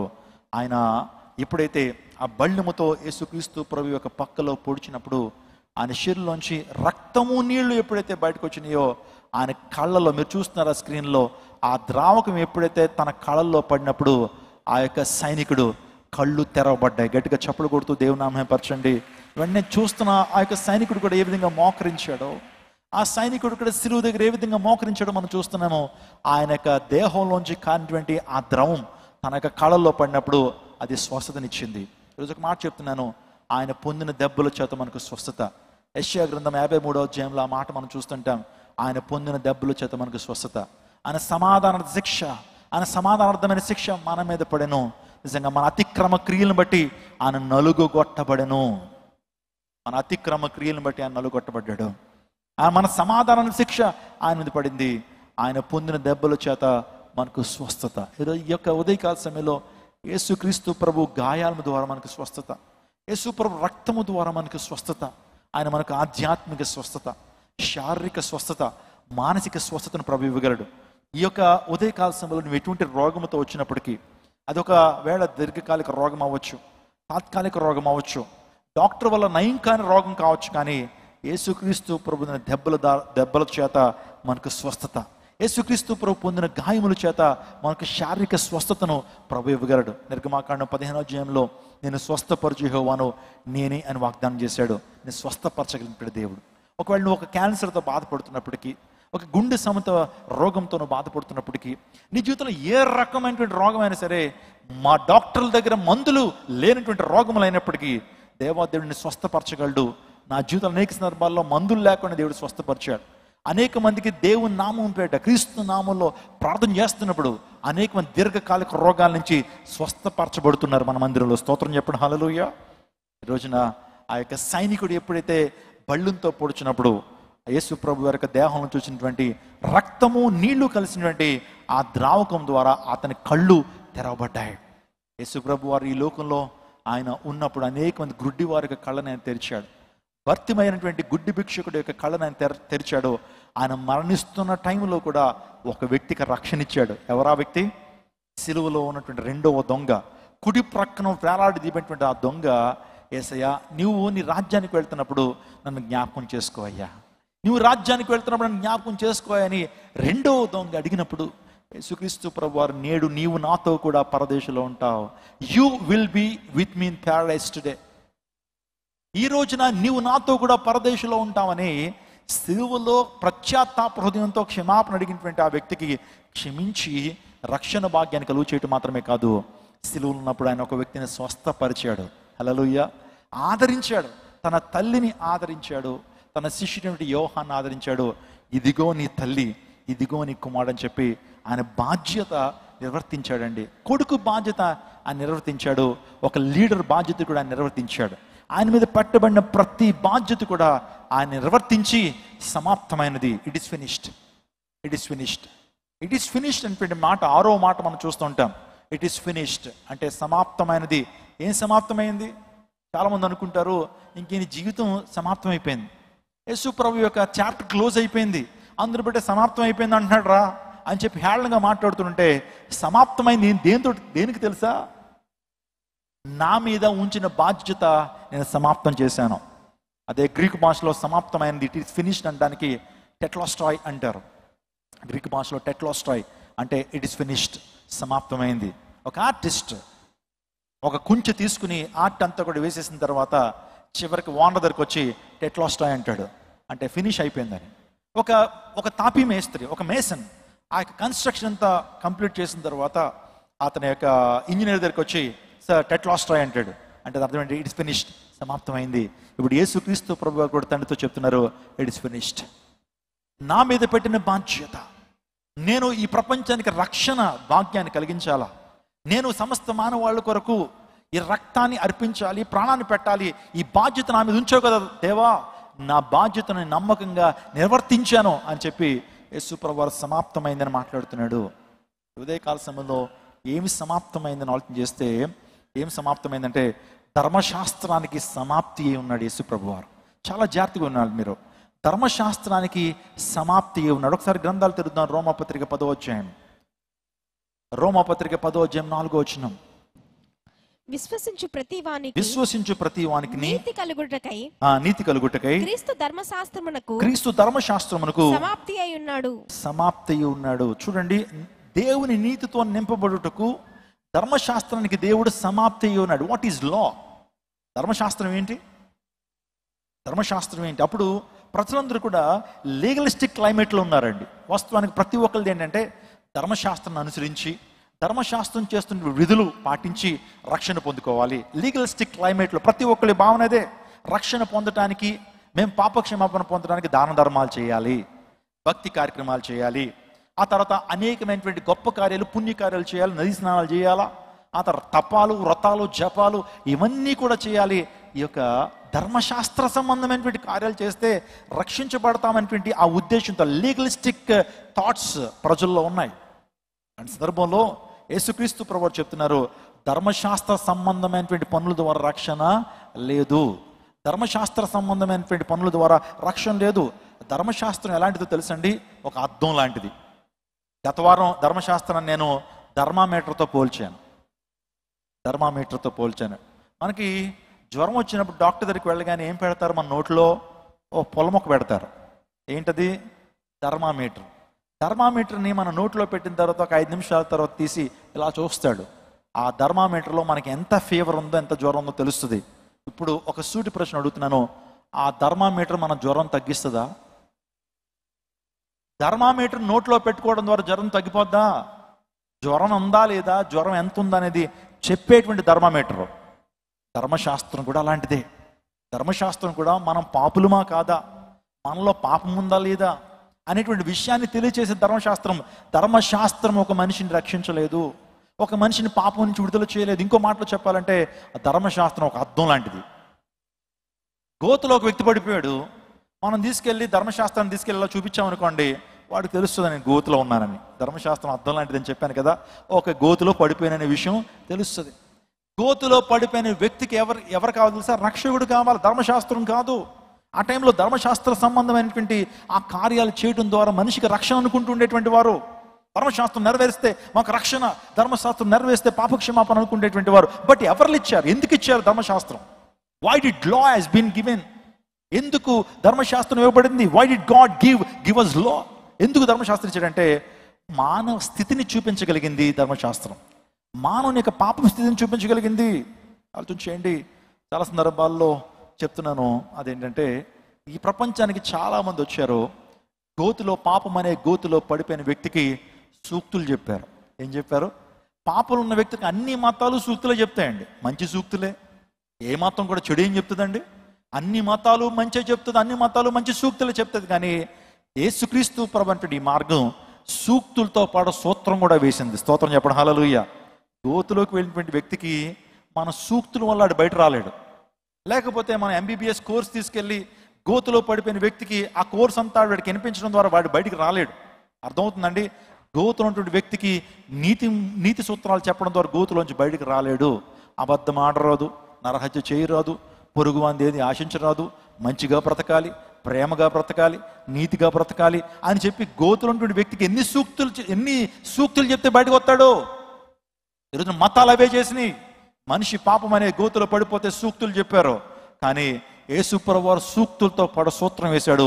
ఆ సూత్రమే సిలువ అనే సూత్రం. గట్టిగా చప్పలు కొడుతూ దేవునామమే పరచండి. ఆ సిలువ అనే సూత్రం వేసి మనిషి పాపం నుంచి బయటికి రావడానికి దేవాదేవుడు ఒక మార్గాన్ని తెరిచాడు. ప్రత్యక్ష గుడారం, పాత నిబంధనలో ప్రత్యక్ష గుడారం, బలులు, ఆ తర్వాత ప్రత్యక్ష గుడార కార్యాలు, ఇవన్నీ కూడా పాత నిబంధనలో ధర్మశాస్త్రం చేయమని చెప్పింది. కానీ యేసుక్రీస్తు ప్రభు మరణం ద్వారా ధర్మశాస్త్ర యుగాన్ని కొట్టివేసి కృపాయుగాన్ని వెలుగులోకి తీసుకొచ్చాడు. హల్లెలూయా. ద డిస్పెన్షన్ ఆఫ్ గ్రేస్, కృపాయుగాన్ని ప్రభు యేసుక్రీస్తు ప్రభు ఈ లోకానికి వచ్చారు. ఈ రోజున ధర్మశాస్త్ర సంబంధమైన కార్యాలను బట్టి మనకు రక్షణ లేదు. ఆ తర్వాత మనం చేసేటువంటి నీతి కార్యాలు, భక్తి కార్యాలు, ఇంకా మనం చెప్పాలంటే అనేకమైన భక్తి యోగం, జ్ఞాన యోగం, జ్ఞాన మార్గం, ఆ తర్వాత ఇంకా చెప్పాలంటే కర్మ మార్గము ద్వారా మనిషికి ఏమీ లేదు, నిత్య జీవం, పాపక్షమాపణ లేదు. కానీ ఈ రోజున క్రీస్తునందు విశ్వాసం ద్వారా మాత్రమే ఒక వ్యక్తి రక్షించబడతాడు. హల్లెలూయా. నువ్వు ఎన్ని పుణ్యక్షేత్రాలు తిరుగు, ఎన్ని నదుల్లో మునుగు, లేకపోతే ఎన్నో భక్తి కార్యక్రమాలు చేయి, విపరీతమైన భక్తి చేసే, ఉదయం లేచిందంటే రాత్రి పడుకునేంత వరకు భక్తి చేయి. దానివల్ల నీకేం కలగదు? రక్షణ కలగదు. ఈ రోజున ఎంత భక్తి పెరిగిపోతా ఉందండి. కొన్ని మాసాలు వచ్చినాయంటే ఎంత భక్తి, ఉదయకాలమే లేస్తూ ఉన్నారు, ఆ నదుల దగ్గరికి వెళ్ళి చన్నీళ్ళు స్నానం చేస్తూ ఉన్నారు. ఎందుకో తెలుసా? వారి ఉద్దేశం ఏంటి తెలుసా? భక్తి చేస్తే మాకు రక్షణ కలుగుతుందని. మాకు తోచినంత, మాకు కెపాసిటీకి మించి మేము భక్తి చేస్తే మాకు రక్షణ కలుగుతుందని ఎంతోమంది భక్తి చేస్తున్నారు. భక్తి మార్గం ద్వారా ఒక వ్యక్తికి ఏం కలగదు? రక్షణ కలగదు. ఆ తర్వాత జ్ఞాన మార్గం, బాగా జ్ఞానం సంపాదించాలండి. దైవిక జ్ఞానం సంపాదిస్తే, మంచి జ్ఞాన పండితులు అయిపోతే రక్షణ కలుగుతుందని చాలామంది యొక్క జ్ఞాన మార్గాన్ని యోచిస్తారు. 3 మార్గాలు ఉంటాయి కదండి. భక్తి యోగం ఒకటి, జ్ఞాన మార్గం ఒకటి, కర్మ మార్గం. ఈ 3 పాటిస్తారు చాలామంది దీని ద్వారా. అంటే కర్మ మార్గం ఏంటంటే పుణ్యం చేసేయాలి. ఏం చేయాలా? మనం పాపం చేసాం, ఆ పాపానికి బదులుగా పుణ్యం చేయాలని చెప్పి పుణ్యకార్యాలు చేస్తూ ఉంటారు, చారిటీస్ చేస్తూ ఉంటారు, అనేక దానాలు చేస్తుంటారు. వస్త్రదానం, కన్యాదానం, భూదానం, గోదానం, ఇలాంటి దానాలు చేయడం ద్వారా మాకు మోక్షం వస్తుంది అనుకుంటారు. నో, మనం చేసేటువంటి భక్తి కార్యక్రమాలు, నీతి కార్యాలు దేవుని దృష్టిలో మురికి గుడ్డలు లాంటివి. ఆ నీతితో పోలిస్తే మన నీతి మురికి గుడ్డ లాంటిది. కానీ ప్రభు అంటున్నాడు, మీరు విశ్వాసం ద్వారానే మీరు రక్షించబడతారు. You are saved by the faith which is upon Jesus. యేసుక్రీస్తు ప్రభు విశ్వాసం ద్వారానే మన నీతిమంతులుగా మార్చబడతాం. అందుని బట్టి దేవుడు ఏమని తెలుసా? ధర్మశాస్త్ర సంబంధమైనటువంటి ఆ యొక్క పరిస్థితులకి సమాప్తి చేసి ఆయన కృపాయుగాన్ని వెలుగులో తీసుకొచ్చాడు. అంటే ధర్మశాస్త్ర యుగాన్ని సమాప్తం చేశాడు. స్తోత్రం చెప్పండి హల్లెలూయా. ఇంకా ధర్మశాస్త్రం ఉండక్కర్లేదమ్మా. ఇంకా ధర్మశాస్త్రాన్ని వేలాడబడుకుని జీవిస్తున్నావా? ఇంకా విశ్రాంతి దినమని శనివారం ఆరాధించాలని విశ్రాంతి దినాన్ని పట్టుకున్నావా? ఇంకా సున్నతి కావాలని చెప్పి ధర్మశాస్త్రాన్ని పట్టుకున్నావా? ధర్మశాస్త్రంలో పండుగలను పట్టుకుంటూ ఆ పండుగలను ఆచరించడానికి ఇష్టపడుతున్నావా? దేవుడు కృపాశాస్త్రం వెలుగులో తీసుకొచ్చాడు, ధర్మశాస్త్రానికి సమాప్తిని పలికాడు ఆయన. అర్థమవుతుందా? ఇంకా చాలా మంది క్రైస్తవులు ధర్మశాస్త్రం అనుసరిస్తూ ఉన్నారు. ధర్మశాస్త్ర పండుగలను ఆచరిస్తూ ఇంకా వాటి యందు విశ్వాసం ఉంచుతున్నారు. ధర్మశాస్త్రం నీకేమివ్వలేదు, రక్షణ ఇవ్వలేదు. నువ్వు పాపివా కాదు అని చెప్పడం మాత్రమే ధర్మశాస్త్రం ఒక అర్థం లాంటిది. అర్థమవుతుందా? ఈ యొక్క ఉదయకాల సమయంలో ఒక మాటను చెప్పినామండి. జాన్ న్యూటన్ అనేటువంటి ఒక దైవజనుడు ఉన్నాడండి. ఆ వ్యక్తి ఒక షిప్ క్యాప్టెన్గా ఉండేటువంటి వాడు, ఒక ఓడకి నావికుడిగా ఉండేటువంటి వాడు. విస్తారమైన పాప జీవితం, ఆ ఓడల్లో భయంకర వ్యభిచార పాపం చేస్తూ భయంకరంగా జీవించేటువంటి వాడు. కానీ ఒకరోజు ప్రభు కృపను బట్టి రక్షించబడ్డాడండి. తన జీవితం వెలిగించబడింది. ఎవడైనా క్రీస్తునందున ఎడల వాడు నూతన సృష్టి, పాతవి గతించిన సమస్తం నూతనమైన దేవుని లేఖలు సెలవిస్తున్నాయి. అదే రీతిగా తన జీవితంలో గొప్ప మార్పును పొందుకుంటే ఒక పాస్టర్గా మారతాడు ఆయన. ఆ యొక్క వృత్తికి రిజైన్ చేసి ఆ వ్యక్తి దైవజనుడిగా మార్చబడిన తర్వాత ప్రపంచానికి ఒక మంచి పాట రాస్తాడండి. ఆ పాట తెలియనటువంటి వారి ప్రపంచంలో ఎవరు ఉండరేమో అనిపిస్తుంది. ఆ పాట ఏంటి తెలుసా? Amazing grace, how sweet the sound, I'm wretch అనేటువంటి మాట ఆ పాటలో పొందుపరుస్తాడు. అమేజింగ్ గ్రేస్ అనేటువంటి పాట మనందరికి బాగా తెలుసు. ఆ పాటను రచించింది ఆయనే. అందులో అంటాడు, ఐఎమ్ రచ్డ్ అంటే నేను పనికిమాలిన ఒక రొప్పుడు, భయంకరమైనటువంటి వ్యక్తిని ఏసే రక్తము, ఏసే కృప నన్ను రక్షించింది. It's an amazing grace. మీరు చూస్తున్నారు అక్కడ జాన్ న్యూటన్ అనేటువంటి వ్యక్తి రాసినటువంటి ఆ మాట, amazing grace, how sweet the sound that saved a వెచర్ లైక్ మీ. అంటే నాలాంటి పనికిమాలోని ఆ అమేజింగ్ గ్రేస్ ఏం చేసింది? మార్చింది. Once I was lost but now I'm found. ఒకప్పుడు నేను ఏం చేయబడ్డాను? ఐ వాజ్ లాస్ట్, కానీ దేవుని కృప ద్వారా నేను దేవునికి కనుగొనబడ్డాను అని మాట్లాడుతున్నాడు. Once I was blind but I see. ఒకప్పుడు నేను గుడ్డివాడిని, ఇప్పుడు చూస్తున్నాను. ఒకప్పుడు చీకట్లో ఉన్నాను, ఇప్పుడు ఆశ్చర్యకరమైన వెలుగులోకి నేను వచ్చానని చెప్పి, వాట్ అన్ అమేజింగ్ గ్రేస్. నువ్వు ఒకవేళ రక్షించబడిన వ్యక్తి అయితే దేవుని యొక్క కృప నీ మీద అపారంగా ఉంది. నువ్వు రక్షించబడ్డావంటే ఎవరో నీ తల్లిదండ్రులు చేసిన పుణ్యం అని అనుకోవద్దు. ఏదో దేవుని యొక్క కృప ద్వారా, ఏదో నువ్వు చేస్తున్నటువంటి భక్తి కార్యక్రమాలు నువ్వు రక్షించబడలా. ఈరోజు ఇంత గొప్ప ఆనందాన్ని నువ్వు అనుభవించడానికి కారణం ఏంటి తెలుసా? దేవుని ఉచితమైన కృప. ఈరోజు సజీవ లెక్కలు ఉన్నామంటే దేవుని యొక్క ఉచితమైన కృప. దేవుని సన్నిధిలో వచ్చి దేవుని సన్నిధిలో ఆరాధిస్తున్నామంటే దాని యొక్క ఉచితమైన కృప. మనం రక్షించబడి ఆ నిత్య జీవాన్ని పొందుకున్నామంటే దేవుని యొక్క కృప. అంతేగాని మనం చేస్తున్న ధర్మ కార్యాలు కాదు, మనం చేస్తున్న మంచి కార్యక్రమాలు కాదు, మనం పాడుతున్న పాటలు కాదు, మనం చేస్తున్న భక్తి కార్యక్రమాలు కాదు. కేవలం by the grace of lord Jesus Christ. It's an amazing grace. అది దేవుని కృప. ఒక మాట నేను చెప్పినామండి, రష్యాకి దగ్గర ఉక్రెయిన్ అనేటువంటి దేశం అందరికి బాగా తెలుసు. ఒక 3 years బ్యాక్ మనకు ఎవరికి తెలియదేమో ఉక్రెయిన్ గురించి. వాస్తవానికి ఉక్రెయిన్లో కూడా చాలామంది బిడ్డలు MBBS చదువుతూ ఉంటారు. ఉక్రెయిన్లో యుద్ధం వచ్చిన తర్వాత బాగా పాపులర్ అయిపోయింది. ఆ ఉక్రెయిన్ దేశంలో ఒక అమ్మాయికి ఒక విచిత్రమైన వ్యాధి వచ్చిందండి. ఒక విచిత్రమైన వ్యాధి వచ్చింది. ఆ వ్యాధి వస్తే డాక్టర్ దగ్గర తీసుకెళ్తే ఈ వ్యాధికి మందు ఏంటో తెలుసండి? ఆల్రెడీ ఆ వ్యాధి వచ్చినటువంటి వ్యక్తి యొక్క శరీరంలో ఉన్నటువంటి యాంటీబాడీసే ఈ అమ్మాయికి మెడిసిన్ అన్నారు. ఏంటంటే ఆ విచిత్రమైన వ్యాధికి మందులు లేవు, కానీ ఆల్రెడీ వ్యాధి ఎవరికైతే వస్తుందో వారిలో ఉన్నటువంటి ఆ యాంటీబాడీస్ ద్వారా ఈ అమ్మాయికి స్వస్థత చేకూరుతుంది అని ఎప్పుడైతే చెప్పగానే ఆ అమ్మాయి కంటే ముందుగా ఆ తల్లిదండ్రుల యొక్క పెద్ద కుమారుడికి ఆ వ్యాధి వస్తుందండి. ఆ టైంలో స్వస్థపరచబడతాడు. స్వస్థపరచబడిన తర్వాత 8 years ఉంటాయి మా బాబుకి. డాక్టర్స్ వీళ్ళు అడిగారు, బాబు మీ చెల్లికి యాంటీబాడీస్ని ఇస్తావా? యాంటీబాడీస్ ఇస్తావా? మీ చెల్లి బ్రతకాలంటే నీ శరీరంలో ఉంటున్న యాంటీబాడీస్ని ఆమె శరీరంలోకి ఎక్కించాలి, ఇస్తావంటే హీ వాజ్ గ్లాడ్లీ యాక్సెప్టెడ్ అండి. He gladly accepted to give his blood to his sister. Doctor గారు ఇస్తానని చెప్పి ఆ చిన్న పిల్లోడు ముందుకొచ్చి ఆ రక్తాన్ని ఆ యొక్క చెల్లికి ఇచ్చాడండి. ఎప్పుడైతే యాంటీబాడీస్ లోపలికి వెళ్ళినాయో ఆ పాప నిజంగా స్వస్థ చిత్రాలైంది. ఆ పాప బ్రతికింది. ఇప్పుడు చాలామంది అనొచ్చు, యేసుక్రీస్తు ప్రభు రక్తము ద్వారా మాకు ఏ విధంగా పాపక్షమాపణ అండి? యేసుక్రీస్తు ప్రభు శిలువ ద్వారా మాకు ఏ విధంగా పాపక్షమాపణ?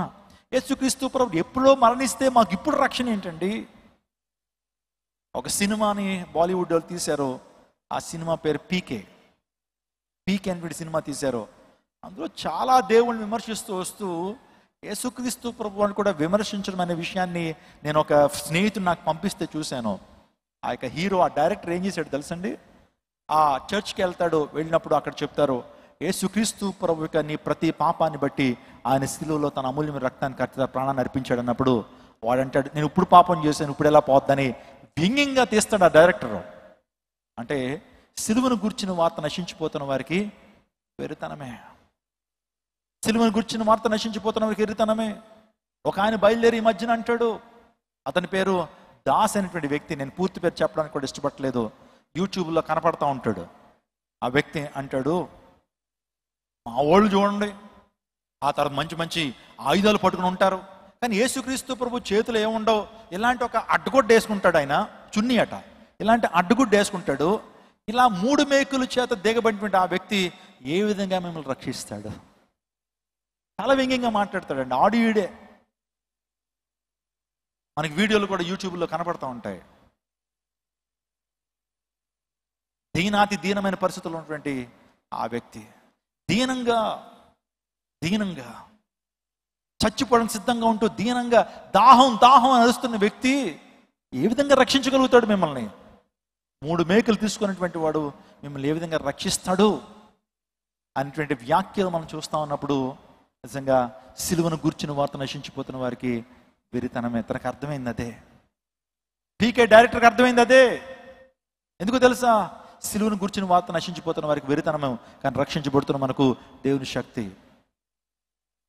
మలుకుని పేతురు కత్తితో ఏమండి ఒక వేటు వేసేటప్పటికి చెవి తెగిపోద్ది. తెగిపోయినప్పుడు పేతురుతో ప్రభు ఏమంటాడు తెలుసా?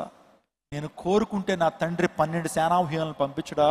పేతురు 12 సేనావ్యూహాలు అంటే ఏమండి అక్కడ కింద ఉంటుంది. 12 సేనావ్యూహాలు అంటే సుమారుగా 80,000 సైనికులు. యేసుప్రభు వారు కోరుకుంటే తండ్రి పంపిస్తారు. ఒక్కొక్క దేవదూత వచ్చిందంటే మొత్తం వరల్డ్ పాపులేషన్ అంతా కూడా తుడిచిపెట్టేస్తుంది. హిస్కియా టైంలో అష్షూర్ సైన్యాన్ని తుడిచిపెట్టేసింది. ఒక్క దేవదూత ఎన్ని లక్షల మంది చంపేసింది? 1,80,000 మంది చంపింది. నేను కోరుకుంటే రక్షించబడి సర్వాన్ని నా నోటి మాట ద్వారా కలుగు చేసినటువంటి వ్యక్తిని, సర్వాన్ని నా నోటి మాట ద్వారా కలుగు చేసిన వ్యక్తిని, నాకు అధికారం ఉంది. I have an authority over everything. ఒక మనిషి ప్రాణం తీయాలన్నా తిరిగి ప్రాణం పెట్టడానికైనా నాకు అధికారం ఉంది. సృష్టి మీద నాకు అధికారం ఉంది. పాపాలు క్షమించే అధికారం నాకు ఉంది. ఈ విషయం మీద ప్రతి పదార్థం మీద నాకు అధికారం ఉంది. ఈ విషయంలో ప్రతి ఎలిమెంట్ మీద నాకు అధికారం ఉంది. నా ప్రాణం పెట్టడానికి దాన్ని తిరిగి తీసుకోవడానికి నాకు అధికారం ఉంది. I have got an authority to give my life and to take back my life. నా ప్రాణం పెట్టడానికి దాన్ని తిరిగి తీసుకోవడానికి అధికారం ఉంది. ఎందుకు ఈ యొక్క సిలువ శిక్షను ఎందుకు అనుభవిస్తున్నాను తెలుసా? నాలో ఉంటే రక్తము పాపం లేని రక్తం, నాలో ఉంటే రక్తం పాపం. యేసుప్రభువు చెప్తున్నారు, నా రక్తము పాపం లేని రక్తము. నీ రక్తం ఎప్పుడైతే నీ శరీరంలో ప్రవహిస్తుందో నీ పాపాలకి ప్రాయశ్చిత్తం కలుగుతుంది. యాంటీబాడీస్ అనేవి దేవుల్లో ఉన్నాయి. యేసుప్రభు వారు ఒక్కళ్ళలో మాత్రమే ఆయనలో పరిశుద్ధమైన రక్తం ఉంది. అందుకే ఇప్పుడు సామవేదం తాండ్య మహాబ్రాహ్మణంలో సర్వ పాప పరిహారం రక్త ప్రోక్షణం ఆవశ్యకం, తద్రక్తం పరమాత్మైన పుణ్యదాన బలియాగం. సర్వ పాపాలు పోవాలంటే రక్తము చిందించబడాలి. ఆ రక్తము పరమాత్ముడే వచ్చి పుణ్యమైన రక్తాన్ని ఈ ప్రపంచంలో కార్చాలి. అర్థమవుతుందండి? యేసుప్రభు వారు ఎందుకు ఆయన మరణించాల్సి వచ్చిందో తెలుసా? పాపం పోవాలంటే రక్తము చిందించబడాలి. అందులో పెట్టే మన పెద్దలు చాలా మంది బలులు అర్పించారండి. దానికి కొన్ని యాగాలను పేరు పెట్టారు. అజామేధ యాగం అన్నారు. అజా అంటే మేక, గొర్రె. అజామేధ యాగం అంటే మేకను ఏం చేయటం? వధించి రక్తాన్ని చిలికించినప్పుడు పాపాలు పోతాయి అనుకునేటువంటి వారు మన పూర్వ దినాల్లో అజామేధయాగం చేసేవారు. ఇంకా కొన్ని ప్రాంతాల్లో ఇంకా అజామేధయాగాలు జరుగుతున్నాయి. ఆ తర్వాత అశ్వమేధయాగం అన్నారు. అశ్వమేధయాగం అంటే గుర్రాలని ఏం చేయటం? వధించడం. వధ అంటే ఏంటి చెప్పండి? వధ అంటే ఏంటి? నరమేధం అంటారు. వధ అంటే వధించడం, బలి, గుర్రాలను వధించడం. ఆ తర్వాత గోమేధ యాగం అన్నారు. గోవులను వధించడం, రక్తాన్ని చిలికించడం, పాపాలు పోతాయి అనుకునే పాప పరిహారార్థ బలి కూడా అదే. ఒక మేకను సెలెక్ట్ చేయటం, ఆ మేకను చిత్రహింసలు చేయటం. ఆ మేక యొక్క తలకు కూడా ఏం కట్టడం తెలుసా? ఆ మేక యొక్క తలకు కూడా ఏం చేస్తారంటే ముళ్ళ కిరీటాన్ని అల్లి ఆ మేకకి ఏం చేస్తారు? అల్లి దాన్ని తీసుకెళ్తా ఉంటారండి. తీసుకెళ్తా ఉన్నప్పుడు కర్రలతోనూ కొరడాలతోనూ ఆ మేకను కొడుతూ తీసుకెళ్తా ఉంటారు. ఓ ప్రాంతానికి తీసుకెళ్ళిన తర్వాత ఒక చెక్క మీద దాన్ని పరుండ పెట్టి నిజంగా భయంకరమైన చిత్రహింసలు చేస్తారండి. నవరంధ్రాల్లో కూడా కారాన్ని పూసి భయంకరంగా ఆ మేకను బాగా చిత్రహింసలు చేసి ఆ తర్వాత వధిస్తారు. అలా వధించిన తర్వాత ఏం చేస్తారంటే, ఎవరైతే ఆ బలి పాప పరిహారార్థ బలి అర్పిస్తున్నారో వారి హస్తాన్ని ఆ మేక మీద ఎలా పెట్టాలా. ఇలా పెట్టడం అర్థం ఏంటంటే, నా పాపాలన్నీ కూడా ఎవరి మీదకి వెళ్తున్నాయి? మేక మీదకి వెళ్తున్నాయి, ఆ యొక్క జంతువు మీదకి వెళ్తున్నాయి. ఇప్పుడు నా పాపానికి ప్రాయశ్చిత్తం ఎలా కలుగుతుందంటే, ఆ మేక వధించబడినప్పుడు, ఆ మేక చిత్రహింసలు పొందినప్పుడు, ఆ మేక ప్రతి అవయవంలో కూడా గాయాలు కలిగినప్పుడు నాకేం కలుగుతోంది? రక్షణ కలుగుతుంది అనే ఉద్దేశంతో పాప పరిహారార్థ బలి అర్పిస్తారు.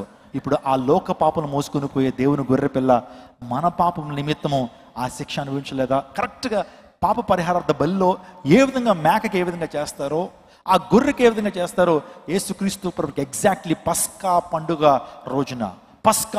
రోజున లోక పాపను మోసుకొని పోయే దేవుని గొర్రెపిల్ల ఆ పాప పరిహారార్థ బలి కొరకు సిద్ధపరచబడినటువంటి ఆ మేకని ఎటువంటి చిత్రహింసలు చేస్తారో ప్రభువును కూడా అటువంటి చిత్రహింసలు చేశారో. యేసుక్రీస్తు ప్రభువారు మన కొరకు ఆయన శిక్షను భరించాడు. సర్వ పాప పరిహారం, సర్వ పాపాలు పోవాలంటే రక్తం చిందించబడాలి. ఆ రక్తం పరమాత్ముడే వచ్చి చిందించాలి. ఆ రక్తం ఎలా ఉండాలి తెలుసా? సర్వ పాప పరిహారం రక్త ప్రోక్షణ ఆవశ్యకం. పాపాలు పోవాలంటే రక్తం అనేటువంటి చిందించబడాలి. తద్రక్తం, ఆ రక్తం పరమాత్మేన పుణ్య దాన బలియాగం అన్నారు. సో ఆ రక్తము పరమాత్ముడే వచ్చి చిందించాలి. పరమాత్ముడు అంటే సృష్టికర్త, పరమాత్ముడు అంటే స్వయంభవుడు, పరమాత్ముడు అంటే ఆయన ఆది మధ్యాంతరహితుడు. ఆయన ఈ లోకానికి శరీరాన్ని ధరించి, వాక్యమైనటువంటి దేవుడి శరీరాన్ని ధరించి, ఆత్మైనటువంటి దేవుడి శరీర మాంశాలు రక్తాన్ని ధరించి ఈ లోకానికి వచ్చి తన అమూల్యమైన రక్తం, తద్రక్తం పరమాత్మైన పుణ్య దాన బలియాగం. 3 విషయాలు అక్కడ. పుణ్యమైందంటే పరిశుద్ధంగా ఉండాలి. ఈ లోక చరిత్రలో పరిశుద్ధమైన రక్తం నీకుందా? పరిశుద్ధమైన రక్తం నాకుందా? నా యొక్క జన్మలో పాపం ఉంది, నా రక్తం పరిశుద్ధమైనది కాదు, నాలో జన్మ కర్మ పాపాలు ఉన్నాయి. కానీ యేసు ప్రభు అనేటువంటి ఆ దేవునిలో జన్మ పాపం లేదు, కర్మ పాపం కూడా లేదు. నాలో పాపం ఉందని మీరు ఎవరు స్థాపించగలరని చెప్పిన యేసుక్రీస్తు ప్రభు వారు ఆయన రక్తం కార్చినప్పుడు అది పుణ్యమైంది. పుణ్య దానం అంటే ఆ రక్తాన్ని కార్చడం కొరకు ఎవరి దగ్గర వెల తీసుకున్నాడు ఆయన? ఆ రక్తం కార్చడానికి మన దగ్గర ఏమన్నా పేమెంట్ అడిగాడు ఆయన? అది దానంగానే ఉచితంగానే ఇవ్వబడింది. ఆ తర్వాత పుణ్య దాన బలియాగము ద్వారా ఆ రక్తం కార్చబడాలి. ఆ రక్తములో ఎవరైతే విశ్వాసం ఉంచుతారో, యాంటీబాడీస్ని ఎవరైతే శరీరంలో చేర్చుకుంటారో వారి పాపము నుంచి విడుదల, వారికి రక్షణ. గట్టిగా చప్పుడు కొడుతూ దేవుని నామపరచండి. నా యేసే రక్తం పాపం లేని రక్తం. పాపానికి సంబంధించిన యాంటీబాడీస్ ఏసే శరీరంలోనే ఉన్నాయి. పాపానికి సంబంధించిన యాంటీబాడీస్ యేసుక్రీస్తు ప్రభు శరీరంలోనే ఉన్నాయి. కరోనా టైంలో ఎవరికైనా కరోనా వచ్చినప్పుడు కరోనా వచ్చిన వారి యొక్క ప్లాస్మాని తీసుకునేవారు. తెలుసా మీకు ఇది? దాన్నే ప్లాస్మా ట్రీట్మెంట్ అనేవారు. వాళ్ళు యాంటీబాడీస్ మనలోకి ఎక్కిస్తే కరోనా తగ్గిపోద్దని చెప్పి ఒక ప్రత్యేకమైనటువంటి ట్రీట్మెంట్ అనేది కూడా కరోనా టైంలో మనకు వినపడింది. ఆల్రెడీ కరోనా వచ్చినటువంటి వారి శరీరం నుంచి యాంటీబాడీస్ని తీసుకుని వీరిలోకి ఎక్కిస్తే ఏమవుతుంది? కరోనా నుంచి విడుదల జరుగుతుందని ఆ ట్రీట్మెంట్ చేసేటువంటి వారు. ఇప్పుడు యేసుక్రీస్తు ప్రభు యొక్క రక్తము మనం ఆశ్రయించినప్పుడు, మన శరీరంలోకి యేసుప్రభు రక్తం ఎప్పుడైతే విశ్వాస మూలంగా ఎప్పుడైతే మనం యేసుప్రభు రక్తాన్ని ఆశ్రయిస్తామో మనం కూడా పరిశుద్ధులుగా తీర్చబడతాం. హల్లెలూయా. మనం రక్షణ పొందామనే విషయాన్ని మీకు జ్ఞాపకం చేస్తున్నాను. దేవుడే ఈ లోకానికి రావాలి, బలి అర్పణ అర్పించాలనేటువంటి ఆ విషయాన్ని వేదాలు ఘోషిస్తున్నాయి. ఆ తర్వాత హెబ్రీ రాసిన పత్రికలో కూడా మనం చూస్తూ ఉన్నాం. నేను ముగింపులోకి వస్తున్నాను. చాలా అద్భుతాలు ఉన్నాయండి. నేను 7 అద్భుతాలు చెప్దాం అనుకున్నాను, కానీ ఒక అద్భుతానికి సమయం అయిపోయింది. కానీ త్వరగా మీకు లైన్స్ ఇచ్చేసి, అండర్లైన్స్ ఇచ్చేసి నేను ముందుకు వెళ్ళిపోతుంటాను. రెండోదిగా, Jesus stood accused to the guilty of all man kind. యేసుక్రీస్తు ప్రభు వారు ఆయన అక్యూజ్ చేయబడ్డాడు, మన స్థానాన్ని ఆయన తీసుకున్నాడండి. ఈ substituted our place on the cross of Calvary. దాన్నే సబ్స్టిట్యూషనరీ అటాన్మెంట్ అంటారు. అంటే వేదాంత విద్యలో దాన్ని ఏమని పిలుస్తారంటే సబ్స్టిట్యూటరీ అటాన్మెంట్. మనకు బదులుగా ఆయన సిలువను ఎక్కాడు, మన స్థానాన్ని ఆయన తీసుకున్నాడు. అందులో బట్టే, my father if it is possible take this cup from me. ప్రభు తండ్రి, నీ చిత్తం అయితే ఈ గిన్నెని నా నుంచి తొలగించయ్యా. ఆ గిన్నెలో ఏముంది? ఎందుకు ఆ గిన్నెని నా నుంచి తొలగించమని ప్రభు అంటున్నాడు తండ్రితో? ఆ గిన్నెలో ఏముందో తెలుసా? The iniquity of all people. ఈ ప్రపంచంలో సమస్త మానవుడికి పాపము ఆ గిన్నెలో ఉంది.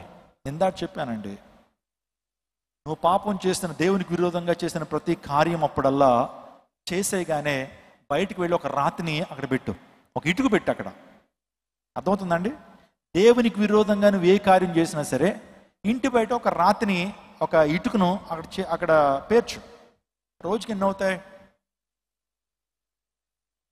అవుతాయి? ఎవరి ఎక్స్పీరియన్స్ వాళ్ళది. కొంతమందికి 100, కొంతమందికి 10, కొంతమంది 50, కొంతమంది ఇంకా 500 అవ్వచ్చేమో. దేవునికి విరోధంగా చేసిన ప్రతి ఒక అబద్ధం కావచ్చు, ఒక అసూయ కావచ్చు, ఒక బూతు మాట కావచ్చు, దేవునికి విరోధంగా చేసిన ప్రతి కార్యం అప్పుడల్లా నువ్వు ఒక ప్రాంతంలో ఒక రాతిని అక్కడ చేర్చు, ఒక ఇటుక రాయిని అక్కడ పేర్చు. రోజుకి ఎంత అవుతాయి? ఫర్ ఎగ్జాంపుల్ 10 అనుకుందాం, లేకపోతే 50 అనుకుందాం. 2 రోజులకి ఎంత అవుతుంది? 100. 3 రోజులకి 150. 30 రోజులకి ఎంత? మన లైఫ్ ఒక 40 ఇయర్స్ వేసుకుంటే చిన్నప్పటి నుంచి మనం చేసిన పాప భారం అంతా కూడా ఎంత అవుతుంది? దానికి వెయిట్ వేయిస్తే, తూకం వేయిస్తే ఒక్కొక్కటి భారం ఎన్ని టన్నులు వస్తుంది? మరి ఈ ప్రపంచంలో పుట్టిన ప్రతి ఒక్కడి యొక్క పాప భారము, పుట్టబోతున్న ప్రతి ఒక్క వ్యక్తి యొక్క పాప భారము, ఇప్పుడు జీవిస్తున్న ప్రతి వ్యక్తి యొక్క పాప భారం, దాని బరువు ఎంత? ఆ బరువు, పాప బరువు అంతా కూడా ఆ గిన్నెలో ఉంది. ఇప్పుడు మనుషులు చేసిన పాపం అంతా కూడా ఆ గిన్నెలో ఉంటే దాన్ని త్రాగటం, దాన్ని స్వీకరించటం, ఆ పెయిన్ అనుభవించడం, దాన్ని ప్రక్షాళన చేయటం అంత ఈజీ కాదు. అందుని బట్టి నీ చిత్తం అయితే ఈ గిన్నె నా నుంచి తొలగించయ్యా. యెషయా గ్రంథం 53వ అధ్యాయం జాగ్రత్తగా చదివితే, he was wounded by our transgressions. ఆయన మన సమాధాన శిక్ష ఆయన మీద వేసుకున్నాడు. He substituted our place on the cross of Calvary. ఆయన మనస్థానాన్ని ఆయన తీసుకున్నాడు. ఉదయకాలం నా ప్రియ దేవజనాంగమ, మనం చేసిన తప్పులకై ఆయన ఆ స్థిరులో ఆ బాధను అనిపించాడు. చేతులతో మనం చేసినటువంటి ఆ దోష శిక్షలను బట్టి ఆయన చేతులకి శీల దెగ్గొట్టబడ్డాయి. తలంపులతో చేసిన పాపాన్ని బట్టి ఆయన తలకు ముళ్ళ కిరీటం గుచ్చబడింది. ముళ్ళ కిరీటం అంటే మీరు ఏమనుకుంటున్నారు తెలుసా? సరదాగా మేకప్ కోసం పెట్టారేమో అనుకోవద్దు. ఎగ్జాక్ట్లీ ఆ ముళ్ళు 3 నుంచి 4 అంగుళాలు ఉంటాయండి. ఆ ముళ్ళు యొక్క సైజు మీరు చూస్తున్నారు ఇక్కడ. ఆ ముళ్ళు 3 నుంచి 4 అంగుళాలు ఉంటాయి. దాన్ని పెట్టడం మాత్రమే కాకుండా యేసుక్రీస్తు ప్రభువుకి అలా అమర్చింత, నువ్వు రాజు కదా, నీకు కిరీటం ఉండాలి కదా అని ముళ్ళ కిరీటాన్ని నల్లి ఆయన యొక్క తల మీద పెట్టి కర్ర తీసుకుని ఎప్పుడైతే కర్రలతో కొడతా ఉన్నప్పుడు ఆ ముళ్ళు శరీరంలో గుచ్చుకుపోతే ఈ భాగంలో గుచ్చిపోతూ ఉండేయండి. నిజంగా ఈ భాగంలో ముళ్ళు గుచ్చుకుంటే ఎంత పెయిన్ మీరు ఆలోచించేయండి. మీ కాళ్ళకి చిన్నప్పుడు ఒక చిన్న ముళ్ళు గుచ్చుకుంటే రాత్రి అంతా నిద్ర పట్టదు. యేసుక్రీస్తు ప్రభువుకి ఆ తలంతా కూడా ముళ్ళు గుచ్చుకుపోతే దాని రక్తం బయటకు వస్తున్నప్పుడు భయంకరమైన తలనొప్పి. వీళ్ళు ఎవరైనా సరే మైగ్రేన్తో బాధపడేటువంటి వారు ఉంటే చెప్తున్నాను, అంతకంటే సివియర్ పెయిన్ని ప్రభు శిలువలో అనుభవించాడు. ఆయనకి శరీరంలో ప్రతి భాగంలో కూడా ఆ భాగం అనేది గుచ్చబడింది, గాయాలు కలిగినాయి. యేసుక్రీస్తు ప్రభు ఆ బాధ అనిపించారు. అంత మాత్రమే కాదు, సైకలాజికల్ పెయిన్ అని అనిపించారండి. ఫిజికల్ పెయిన్ ఒక ఎత్తు అయితే ఆయన భయంకరంగా మాట్లాడుతున్నారు, భయంకరమైనటువంటి ఆ దుర్భాషలు ఆడుతూ ఉన్నారు. యేసుక్రీస్తు ప్రభు అని ఏం చేస్తారో తెలుసండి, అపహేళన చేస్తున్నారు, హేళన చేస్తూ ఉన్నారు. సో ఆయన ముఖం మీద గుడ్డ కప్పి పిడుగుద్దులతో పటాపటామని కొట్టి, ఇప్పుడు ఎవరు గుద్దారో ప్రవచిస్తావా, నువ్వు గొప్ప దేవుడు కదా, ఇప్పుడు ఎవరు గుద్దారో ప్రవచించని చెప్పి ముఖానికి ముసుగేసి ఆ ముసుగులో కొట్టి అంటున్నారు, ప్రవచించు అని హేళనగా మాట్లాడుతుంటే ఆ పెయిన్. ఆ తర్వాత ఆయనతో పాటు ఎవ్వరు లేరండి, నా అనుకున్నటువంటి ఎవ్వరు లేరు అక్కడ. శిష్యులందరూ కూడా విడిచిపెట్టేశారు. ఆ సందర్భంలో ఎంతో ఎంతో వేదన అనిపిస్తున్నటువంటి ఆ పరిస్థితుల్లో ఆయన మనస్థానాన్ని ఆయన తీసుకున్నాడు. కాబట్టి ఈ ప్రేమను ఒక్కసారి నువ్వు ఆలోచన చేస్తావా? అన్యాయపు తీర్పు తీర్చబడ్డాడండి ఆయన. ఈ ప్రపంచంలో యేసుక్రీస్తు ప్రభు అన్యాయపు తీర్పు తీర్చబడ్డాడు. చాలామంది జ్యుడిషియల్ డిపార్ట్మెంట్లో ఉన్నటువంటి వారు రాత్రి వేళ ఎవరికైనా సరే ఏమంటే జడ్జిమెంట్ ఇస్తారండి. రాత్రి వేళ తీర్పులు జరుగుతాయా? ఎక్కడైనా సరే ఈ ప్రపంచంలో రాత్రి వేళ తీర్పులు జరగవు. కానీ యేసుక్రీస్తు ప్రభు వారికి రాత్రి వేళలో 12 గంటల వ్యవధిలో 6 సార్లు న్యాయస్థానం ముందుకు నిలబెట్టించారండి నా ప్రభువుని. 12 గంటల్లో, just span of 12 years Jesus stood 6 times at courts. కోర్టుల ముందు, న్యాయస్థానాల ముందు 12 గంటల్లో 6 సార్లు నిలబెట్టించారు. ఈ ప్రపంచంలో ఏ నేరస్తుడైనా సరే అలా చేస్తారా? ఒక కేసు అయిపోగానే వాయిదా అంటారు, మరలా 3 నెలలు 4 నెలలు అంటారు. కానీ 12 గంటల్లో 6 సార్లు న్యాయస్థానం ముందు నిలబడినటువంటి వాడు నా ప్రభువైన యేసుక్రీస్తు ప్రభువారు అన్యాయపు తీర్పు తీర్చబడ్డాడు. కైపా దగ్గర, అన్నా దగ్గర, సన్హెద్రిన్ దగ్గర, పిలాతు దగ్గర, హేరోద్ దగ్గర ఏమంటే తిప్పుతా ఉన్నారండి ఆ రోజు రాత్రి అంతా కూడా. అప్పటికే ఆయన శరీరంలోంచి భయంకరమైన రక్తం బయటకు వచ్చింది తెలుసండి. గెత్సెమనే తోటలో ఆయన వేదన చెందుతున్నప్పుడు శరీరంలోంచి చెమటకు బదులుగా రక్తం బయటకు వచ్చింది. సైంటిఫిక్ పరిభాషలో హెమటోహైడ్రోసిస్ అని పిలుస్తారు. ఒక వ్యక్తి అక్యూట్ పెయిన్ అనిపిస్తున్నప్పుడు, అక్యూట్ ఫియర్, ఆ తర్వాత ఒక ఎక్స్ట్రీమ్ యాగనీ, ఒక రకంగా చెప్పాలంటే విపరీతమైన బాధ అనిపిస్తున్నప్పుడు మనుష్యుల్లోంచి ఆ యొక్క దేహంలోంచి ఏమొస్తుంది తెలుసండి? రక్తం బయటకు వస్తుంది. అక్యూట్ ఫియర్ వల్ల మన శరీరంలో క్యాపిలర్ వెసల్స్ అని ఉంటాయి. అంటే క్యాపిలర్ వెసల్స్ అంటే రక్తనాళాలు. అవి చెమట ఈ యొక్క మజిల్ కింద ఉంటాయండి. అవి క్యాపిలర్ వెసల్స్ అని. ఎప్పుడైతే ఆ క్యాపిలర్ వెసల్స్ ఎప్పుడైతే బాగా రప్చర్ అవుతాయో అక్కడి నుంచి ఏమొచ్చేస్తుంది అంటే రక్తం బయటకు వచ్చేస్తుంది. It has proven. మీలో చాలా మంది అనుకోవచ్చు, శ్వేత గ్రంథుల నుంచి రక్తం ఏ విధంగా బయటకు వస్తుంది పాస్టర్ గారు? It has proven in India as well. ఇండియాలో కూడా ఒక బాబుకి అటువంటి ఆ యొక్క స్వెట్ గ్లాండ్స్లోంచి, ఆ యొక్క శ్వేత గ్రంథుల్లోంచి రక్తం బయటకు వచ్చినటువంటి చరిత్రలు మనకు తెలుసు. యేసుక్రీస్తు ప్రభువారు ఆ రోజు అంతా వేదన చెందితే ఆ క్యాపిలరీ వెజల్స్, ఆ బ్లడ్ వెజల్స్ ఎప్పుడైతే రప్చర్ అయిపోతాయో దాని నుంచి బ్లడ్ వస్తుంది. ఇంకా ఎక్కువ వచ్చింది అనుకోండి, మనిషి చచ్చిపోయేటువంటి అవకాశాలు కూడా ఉంటాయి. ఆ రాత్రి తన దేహంలో, శరీరంలో ఉన్నటువంటి ఆ లవణాలన్నీ బయటకు వచ్చేసినాయి. స్వెట్, ఆ తర్వాత రక్తం బయటకు వచ్చేసిందో బాడీలో ఇంకేమీ లేదండి. రాత్రి అంతా నిద్ర లేదు. ఆ రాత్రి అంతా తిప్పుతా ఉన్నారు. భయంకర ఫీవర్ ఉంది ప్రభువుకి. ఆ టైంలో అన్యాయపు తీర్పు తీరుస్తూ ఉన్నారు. సో కైపా కావచ్చు, అన్నా కావచ్చు, యేసుక్రీస్తు ప్రభు అని చాలా పరుషమైనటువంటి మాటల చేత బాధించబడతా ఉన్నారు. అంత మాత్రమే కాదు, ఇంకోటి చెప్పమంటారా? అన్యాయపు తీర్పు పొందాడని ఎలా చెప్పగలంటే కనుక, ధర్మశాస్త్ర ప్రకారము పస్కా పండుగ రోజున ఎవరికి తీర్పు తీర్చకూడదు. ఆ రోజు ఏంటది? పస్కా పండుగ. యూదులకి పస్కా పండుగ రోజున కోర్ట్ హాలిడే. ఏ ఒక్కరికి తీర్పు తెచ్చకూడదు. మీరు ఒక విషయం జాతకాలు అపోస్తుల కార్యాలయంలో పేతురు ఆ రోజు చెరసాలలో ఉంటానికి కారణం ఏంటి తెలుసా? దానికంటే ముందుగా యాకోబుని చంపేస్తారు.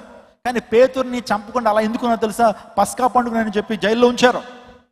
నేను యేసుక్రీస్తు ప్రభు వారికి పస్కా పండుగను చూడకుండా ధర్మశాస్త్రానికి విరుద్ధంగా ధర్మశాస్త్ర ఉపదేశకులు ఆ అన్యాయపు తీర్పు తీర్చి, తప్పు చేసింది ఎవరు?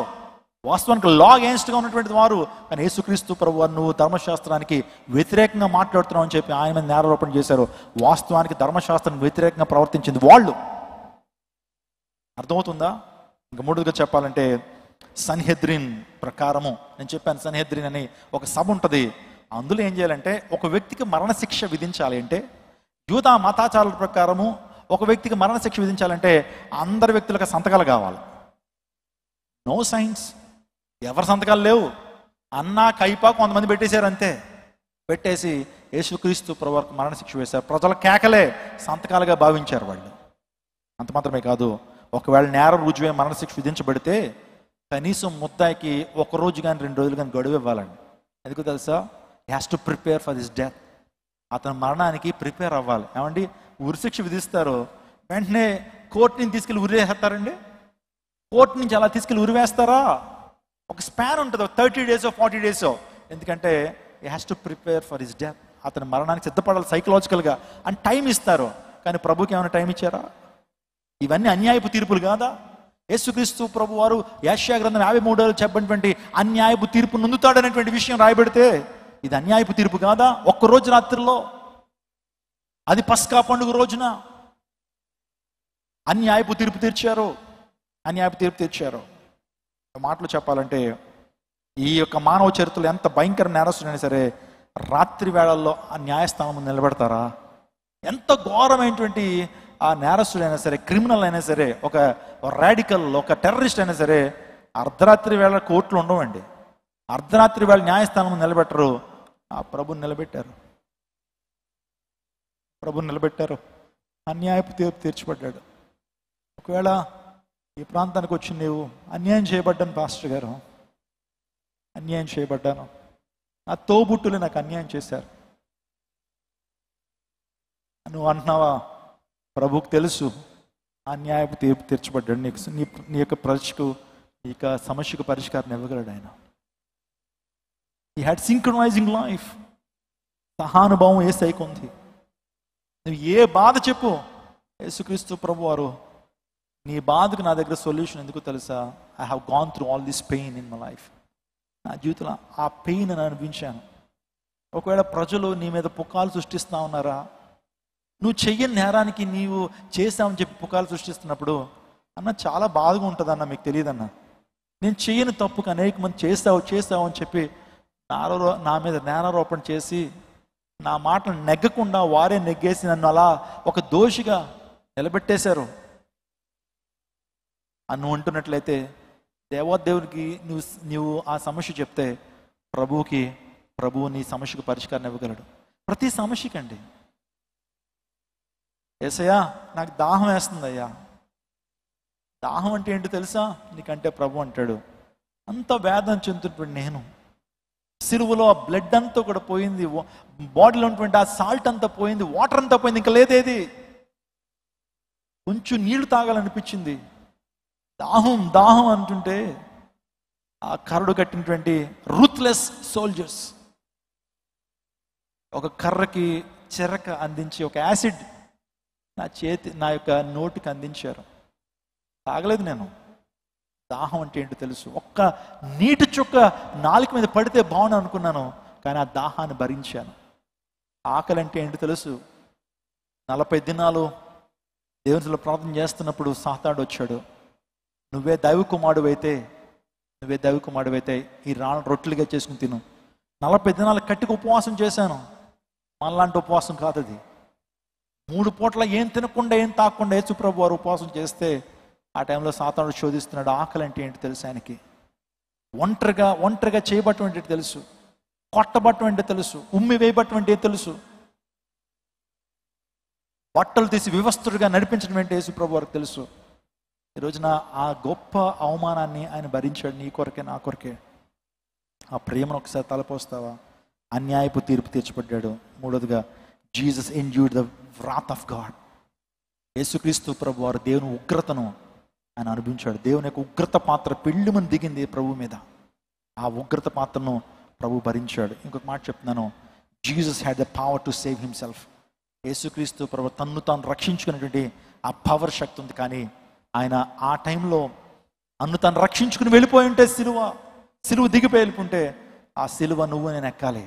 కానీ ప్రభు ఆ స్థానాన్ని ఆయన తీసుకున్నాడు. Is almighty, alpha and omega. కొలసలు రాసిన పత్రికలు చూస్తూ ఉంటాం, ఆయన ద్వారా సమస్తమును కలిగినం. ఈ ఉదయకాల సమయంలో నా ప్రియ దైవజనాంగమా, యేసుక్రీస్తు ప్రభు రక్షించుకోవాలంటే ఒక చిన్న మాట చాలు. కానీ ఆయన నీ కొరకు, నా కొరకు, మన కొరకు ఆ సిలువను అనుభవించాడు. ఆ తర్వాత Jesus death brings life to you and me. ఈరోజు యేసుక్రీస్తు ప్రభు యొక్క మరణం మనకు జీవాన్ని ఇచ్చింది. మనల్ని బ్రతికింపచేసింది. పాపముల చేత, అపరాధముల చేత చచ్చిన స్థితిలో ఉన్నటువంటి మనల్ని బ్రతికించింది యేసయ్య మరణం. పాపానికి వచ్చేటువంటి జీతం ఏంటి? మరణం. The wages of sin is death. మనందరం పాపం చేస్తాం, మనందరిలో పాపం ఉంది. వాస్తవానికి మనం మరణించాలి. యేసుక్రీస్తు ప్రభు యొక్క మరణం ద్వారా మనకు జీవాన్ని యేసు ప్రభు వారు ఇచ్చారు. Finally, Jesus death is evidence of God's love. దేవుని ప్రేమకు రుజువు ఏంటో తెలుసండి? యేసయ్య మరణము దేవుని ప్రేమకు రుజువు. యేసయ్య మనల్ని అమితంగా ప్రేమించాడండి, అమితంగా ప్రేమించాడు. మీరు ఇంకనూ పాపులై ఉండగానే, మనం ఇంకనూ పాపులమై ఉండగానే, శత్రులమై ఉండగానే యేసయ్య యుక్త కాలమున మన కొరకు ఆయన మరణించాడు. His love is sacrificial. ఆయన ప్రేమ త్యాగపూరితమైనటువంటిది. ఆయన ప్రేమ అన్కండిషనల్, షరతులు లేనిటువంటిది. ఆయన ప్రేమ ఎవర్ లాస్టింగ్. ఆయన ప్రేమ శాశ్వతమైనటువంటిది. ఒక దేశంలో, జర్మనీ అనేటువంటి దేశంలో ఒక తండ్రి ఒక రైల్వే డిపార్ట్మెంట్లో పనిచేస్తున్నాడు. వాస్తవానికి అతనికి డ్యూటీ ఏంటంటే, ఒక బ్రిడ్జ్ ఉంటుంది. ఆ బ్రిడ్జ్ ఏం చేస్తుందంటే, కింద నుంచి షిప్లు వెళ్తూ ఉంటాయి, పైనుంచి ఏమో రైల్వే ట్రాక్ ఉంటుంది. మీకు ఇప్పటికీ కూడా లండన్ వెళ్తే కనుక అక్కడ బ్రిడ్జ్ ఉంటుంది. ఎప్పుడైతే వాటర్ నుంచి షిప్లు వెళ్తూ ఉన్నప్పుడు ఆ బ్రిడ్జ్ ఓపెన్ అయిపోద్ది. ఆ తర్వాత షిప్ వెళ్ళిపోయిన తర్వాత మరలా బ్రిడ్జ్ ఏమైపోద్ది? ఒక రోడ్డుగా మారిపోద్ది అనమాట. అలాంటి బ్రిడ్జే. అలాంటి సందర్భంలో ఆ వ్యక్తి ఒక ప్రాంతంలో పనిచేస్తున్నప్పుడు ఏం జరిగిందంటే ఒక సెలవు రోజున తన యొక్క ఏకైక కుమారుడు తండ్రి పన్ను చూద్దామని చెప్పి తండ్రికి చెప్పకుండా తన దగ్గరకు వస్తుంటే ఏం జరిగిందంటే ఆ తండ్రి చూశాడండి, కుమారుడు రావటం చూశాడు. తన పనిలో ఉన్నాడు, క్యాబిన్లో ఉన్నాడు. అతని డ్యూటీ ఏంటంటే ఆ ట్రైన్ రాగానే ఏం చేయాలంటే ఒక లివర్ లాంటి దాన్ని లాగినప్పుడు ఏమవుతుందంటే అది ఓపెన్ అవుతుంది. అయితే ఓపెన్ అయిపోయింది, క్లోజ్ అవుతుంది. ఆ సందర్భంలో ఈ కొడుకు ఏం చేశాడంటే అలా ఆడుకుంటూ ఎక్కడితే ఆ బ్రిడ్జ్ ఉంటుందో ఆ ప్రాంతంలో ఆ వ్యక్తి అక్కడ ఆడుకుంటా ఉన్నాడు. కరెక్ట్గా అక్కడ ఒక ప్రాంతంలో ఇరుక్కుపోయేటప్పటికి తండ్రి ఇరుక్కుపోయాడు ఏంటని అలా చూస్తూ ఉన్న టైంలోనే అటువైపు నుంచి ఏమొస్తుంది, ట్రైన్ వస్తుంది. ఇప్పుడు ఏం చేయాలి తెలుసండి, ఆ లివర్ లాగితే ఏమవుతుందంటే ఆ యొక్క ఇన్స్ట్రుమెంట్ కింద లేకపోతే ఆ బ్రిడ్జ్ కింద ఆ కుమారుడు నలిగిపోయి పిప్పి అయిపోయి చచ్చిపోతాడు. ఒకవేళ ఆ వ్యక్తిని రక్షించడం కొరకు ఏం చేయాలంటే రక్షించాలంటే అతడి పని అక్కడ పెట్టేసి అతని కొడుకుని వెళ్ళి రక్షించుకోవచ్చు. కొడుకు బయటకు వచ్చేస్తాడు. కానీ ఏం జరుగుతుంది, ఆ టైంలోనే ట్రైన్లో చూస్తున్న వారందరూ కూడా ఆ బ్రిడ్జ్లో పడి లేకపోతే ఆ వాటర్లో పడి వాళ్ళకి ప్రమాదం జరుగుతుంది. ఆ సందర్భంలో ఈ నిజమైన సంఘటన ఆ తండ్రి ఏం చేయాలో అర్థం కావట్లేదు. వెళ్ళి కుమారుని రక్షించాలనుకుంటున్నాడు, కానీ ఆ రక్షించే టైంలో ట్రైన్లో అనేక వేలాది మంది ఉన్నారు, వాళ్ళందరూ కూడా చనిపోతారు. అందుని బట్టి ఏం చేయాలో అర్థం కావట్లేదు. కొడుకు గుర్తు వస్తున్నాడు, లేక పుట్టాడు. ఎన్నో సంవత్సరాల తర్వాత ఆ కొడుకు పుట్టాడు. ఇప్పుడు ఎవరి గురించి ఆలోచన చేయాలి? కొడుకు గురించి ఆలోచన చేయాలా, లేకపోతే ట్రైన్లో ఉన్నటువంటి ఆ ప్రజల కోసం ఆలోచన చేయాలా? తండ్రి చేసిన కార్యం ఏంటి తెలుసా, తన నిర్ణయం ఏంటి తెలుసా? నా కొడుకు మరణించినా పర్లేదు, ఆ ట్రైన్లో ఉన్నటువంటి వారు బ్రతకాలి, నా ప్రజలు ఇంతమంది కోసం నా కొడుకు చనిపోయినా పర్వాలేదు అని చెప్పి ఆ కొడుకుని నిజంగా ఆ లివర్ లాగడానికి ప్రయత్నం చేస్తున్నాడు. ఆ లివర్ లాగుతా ఉన్నప్పుడు ఆ బ్రిడ్జ్ దగ్గర ఇరుక్కుపోయాడేమో, అక్కడి నుంచి అరుస్తున్నాడు, నానా. ఎప్పుడైతే తన యొక్క కాలుకి అది ఎప్పుడైతే ఆ బరువు అయినటువంటిది ఆ యొక్క కాలుకి ఎప్పుడైతే గుచ్చుకుంటా ఉందో, నలిగిపోతా ఉన్నాడో, నాన్న గట్టిగా అరుస్తున్నాడు. ఆ కేకలు వినపడుతున్నాయి. వెళ్ళి మరలా వెనక్కి లాగేసి వెళ్ళి తెద్దాం అనుకుంటున్నాడు. కానీ ట్రైన్లో ఉన్నటువంటి వాళ్ళు బ్రతకాలి, నా ప్రజలు బ్రతకాలి, నా కొడుకు చనిపోయిన పర్వాలేదని చెప్పి ఆ యొక్క నలిగిపోతుంటే ఆ కొడుకుని అలా చూస్తూనే ఆ లివర్ లాగుతూ ఉన్నాడు. నిజంగా ఆ శరీరము ఆ యొక్క ప్రాంతంలో నలిగిపోతూ ఉంది, రక్తం కారుతూ ఉంది. ఆ శరీరం అంతా కూడా ఏమవుతుందంటే ఆ యొక్క ప్రాంతంలో నలిగిపోతూ ఉంది, రక్తం బయటకు వస్తూ ఉంది, అరుపులు కేకలు అరుస్తున్నాడు. కానీ ఆ టైంలో ఆ తండ్రి అలా భరిస్తూనే ఆ లివర్ లాగాడు. బ్రిడ్జ్ యథావి స్థానానికి వచ్చింది, ట్రైన్ వచ్చింది. క్షేమంగా లోపలికి వచ్చేసారు అందరూ స్టేషన్లోకి. కానీ పరుగుని వెళ్ళాడు కొడుకుని చూద్దామని. అప్పుడు కొడుక్కి షేపులు ఏమి లేవండి, అందులో నలిగిపోయి ముక్కలు అయిపోయాడు. స్వరూపమైన సొగసైన లేవు. ఆ ముఖం అంతా కూడా రక్తమే, శరీర భాగాలంతా కూడా రక్తమే.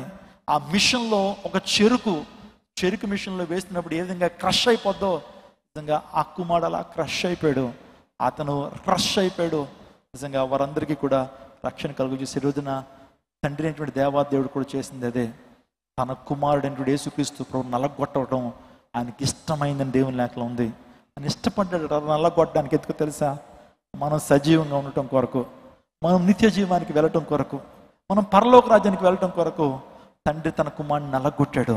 తన ప్రాణాన్ని నిజంగా ఇష్టపడ్డాడు. తన ప్రాణం పెట్టడం తండ్రికి ఇష్టమైందని దేవుని లేఖలు సెలవిస్తున్నాయి. ఇన్ని మాటలు విన్నారు యేసుక్రీస్తు ప్రభు శిలువ ధ్యానం. కొన్ని మాటలు నేను మీతో చెప్పాను. నేను ఈ రోజున ఇదంతా చేసింది ఎందుకు తెలుసా? ఇంత వ్యధ, ఇంత బాధ, ఇంత యాగని ఎందుకు ప్రభు అనిపించాడు తెలుసండి? నీవు నేను చేసిన పాపాన్ని నిమిత్తము, నీవు నేను చేసినటువంటి భయంకరమైన అవిధేయ క్రియలను బట్టి, నీవు నేను చేసినటువంటి ఆ యొక్క సమాధానాల శిక్షను బట్టి ఆయన అలగొట్టబడ్డాడు. ఈరోజున యేసుకు నువ్వు ఏమి ఇవ్వగలుగుతావు? యేసుకు ఏమిస్తే అది ఆయన యొక్క రుణాన్ని తీర్చుకోగలుగుతావు? ప్రభు ఏది నుంచి కోరట్లేదండి, నీ హృదయాన్ని కోరుతున్నాడు. నీకోసం ఇంత త్యాగాన్ని చేశాను, నీకోసం ఇంత నేను చేశాను. I did all these things for you, what have you done for me? నా కోసం ఏం చేస్తావు? దేవుడు నీ నుంచి అడుగుతున్నాడు తెలుసా?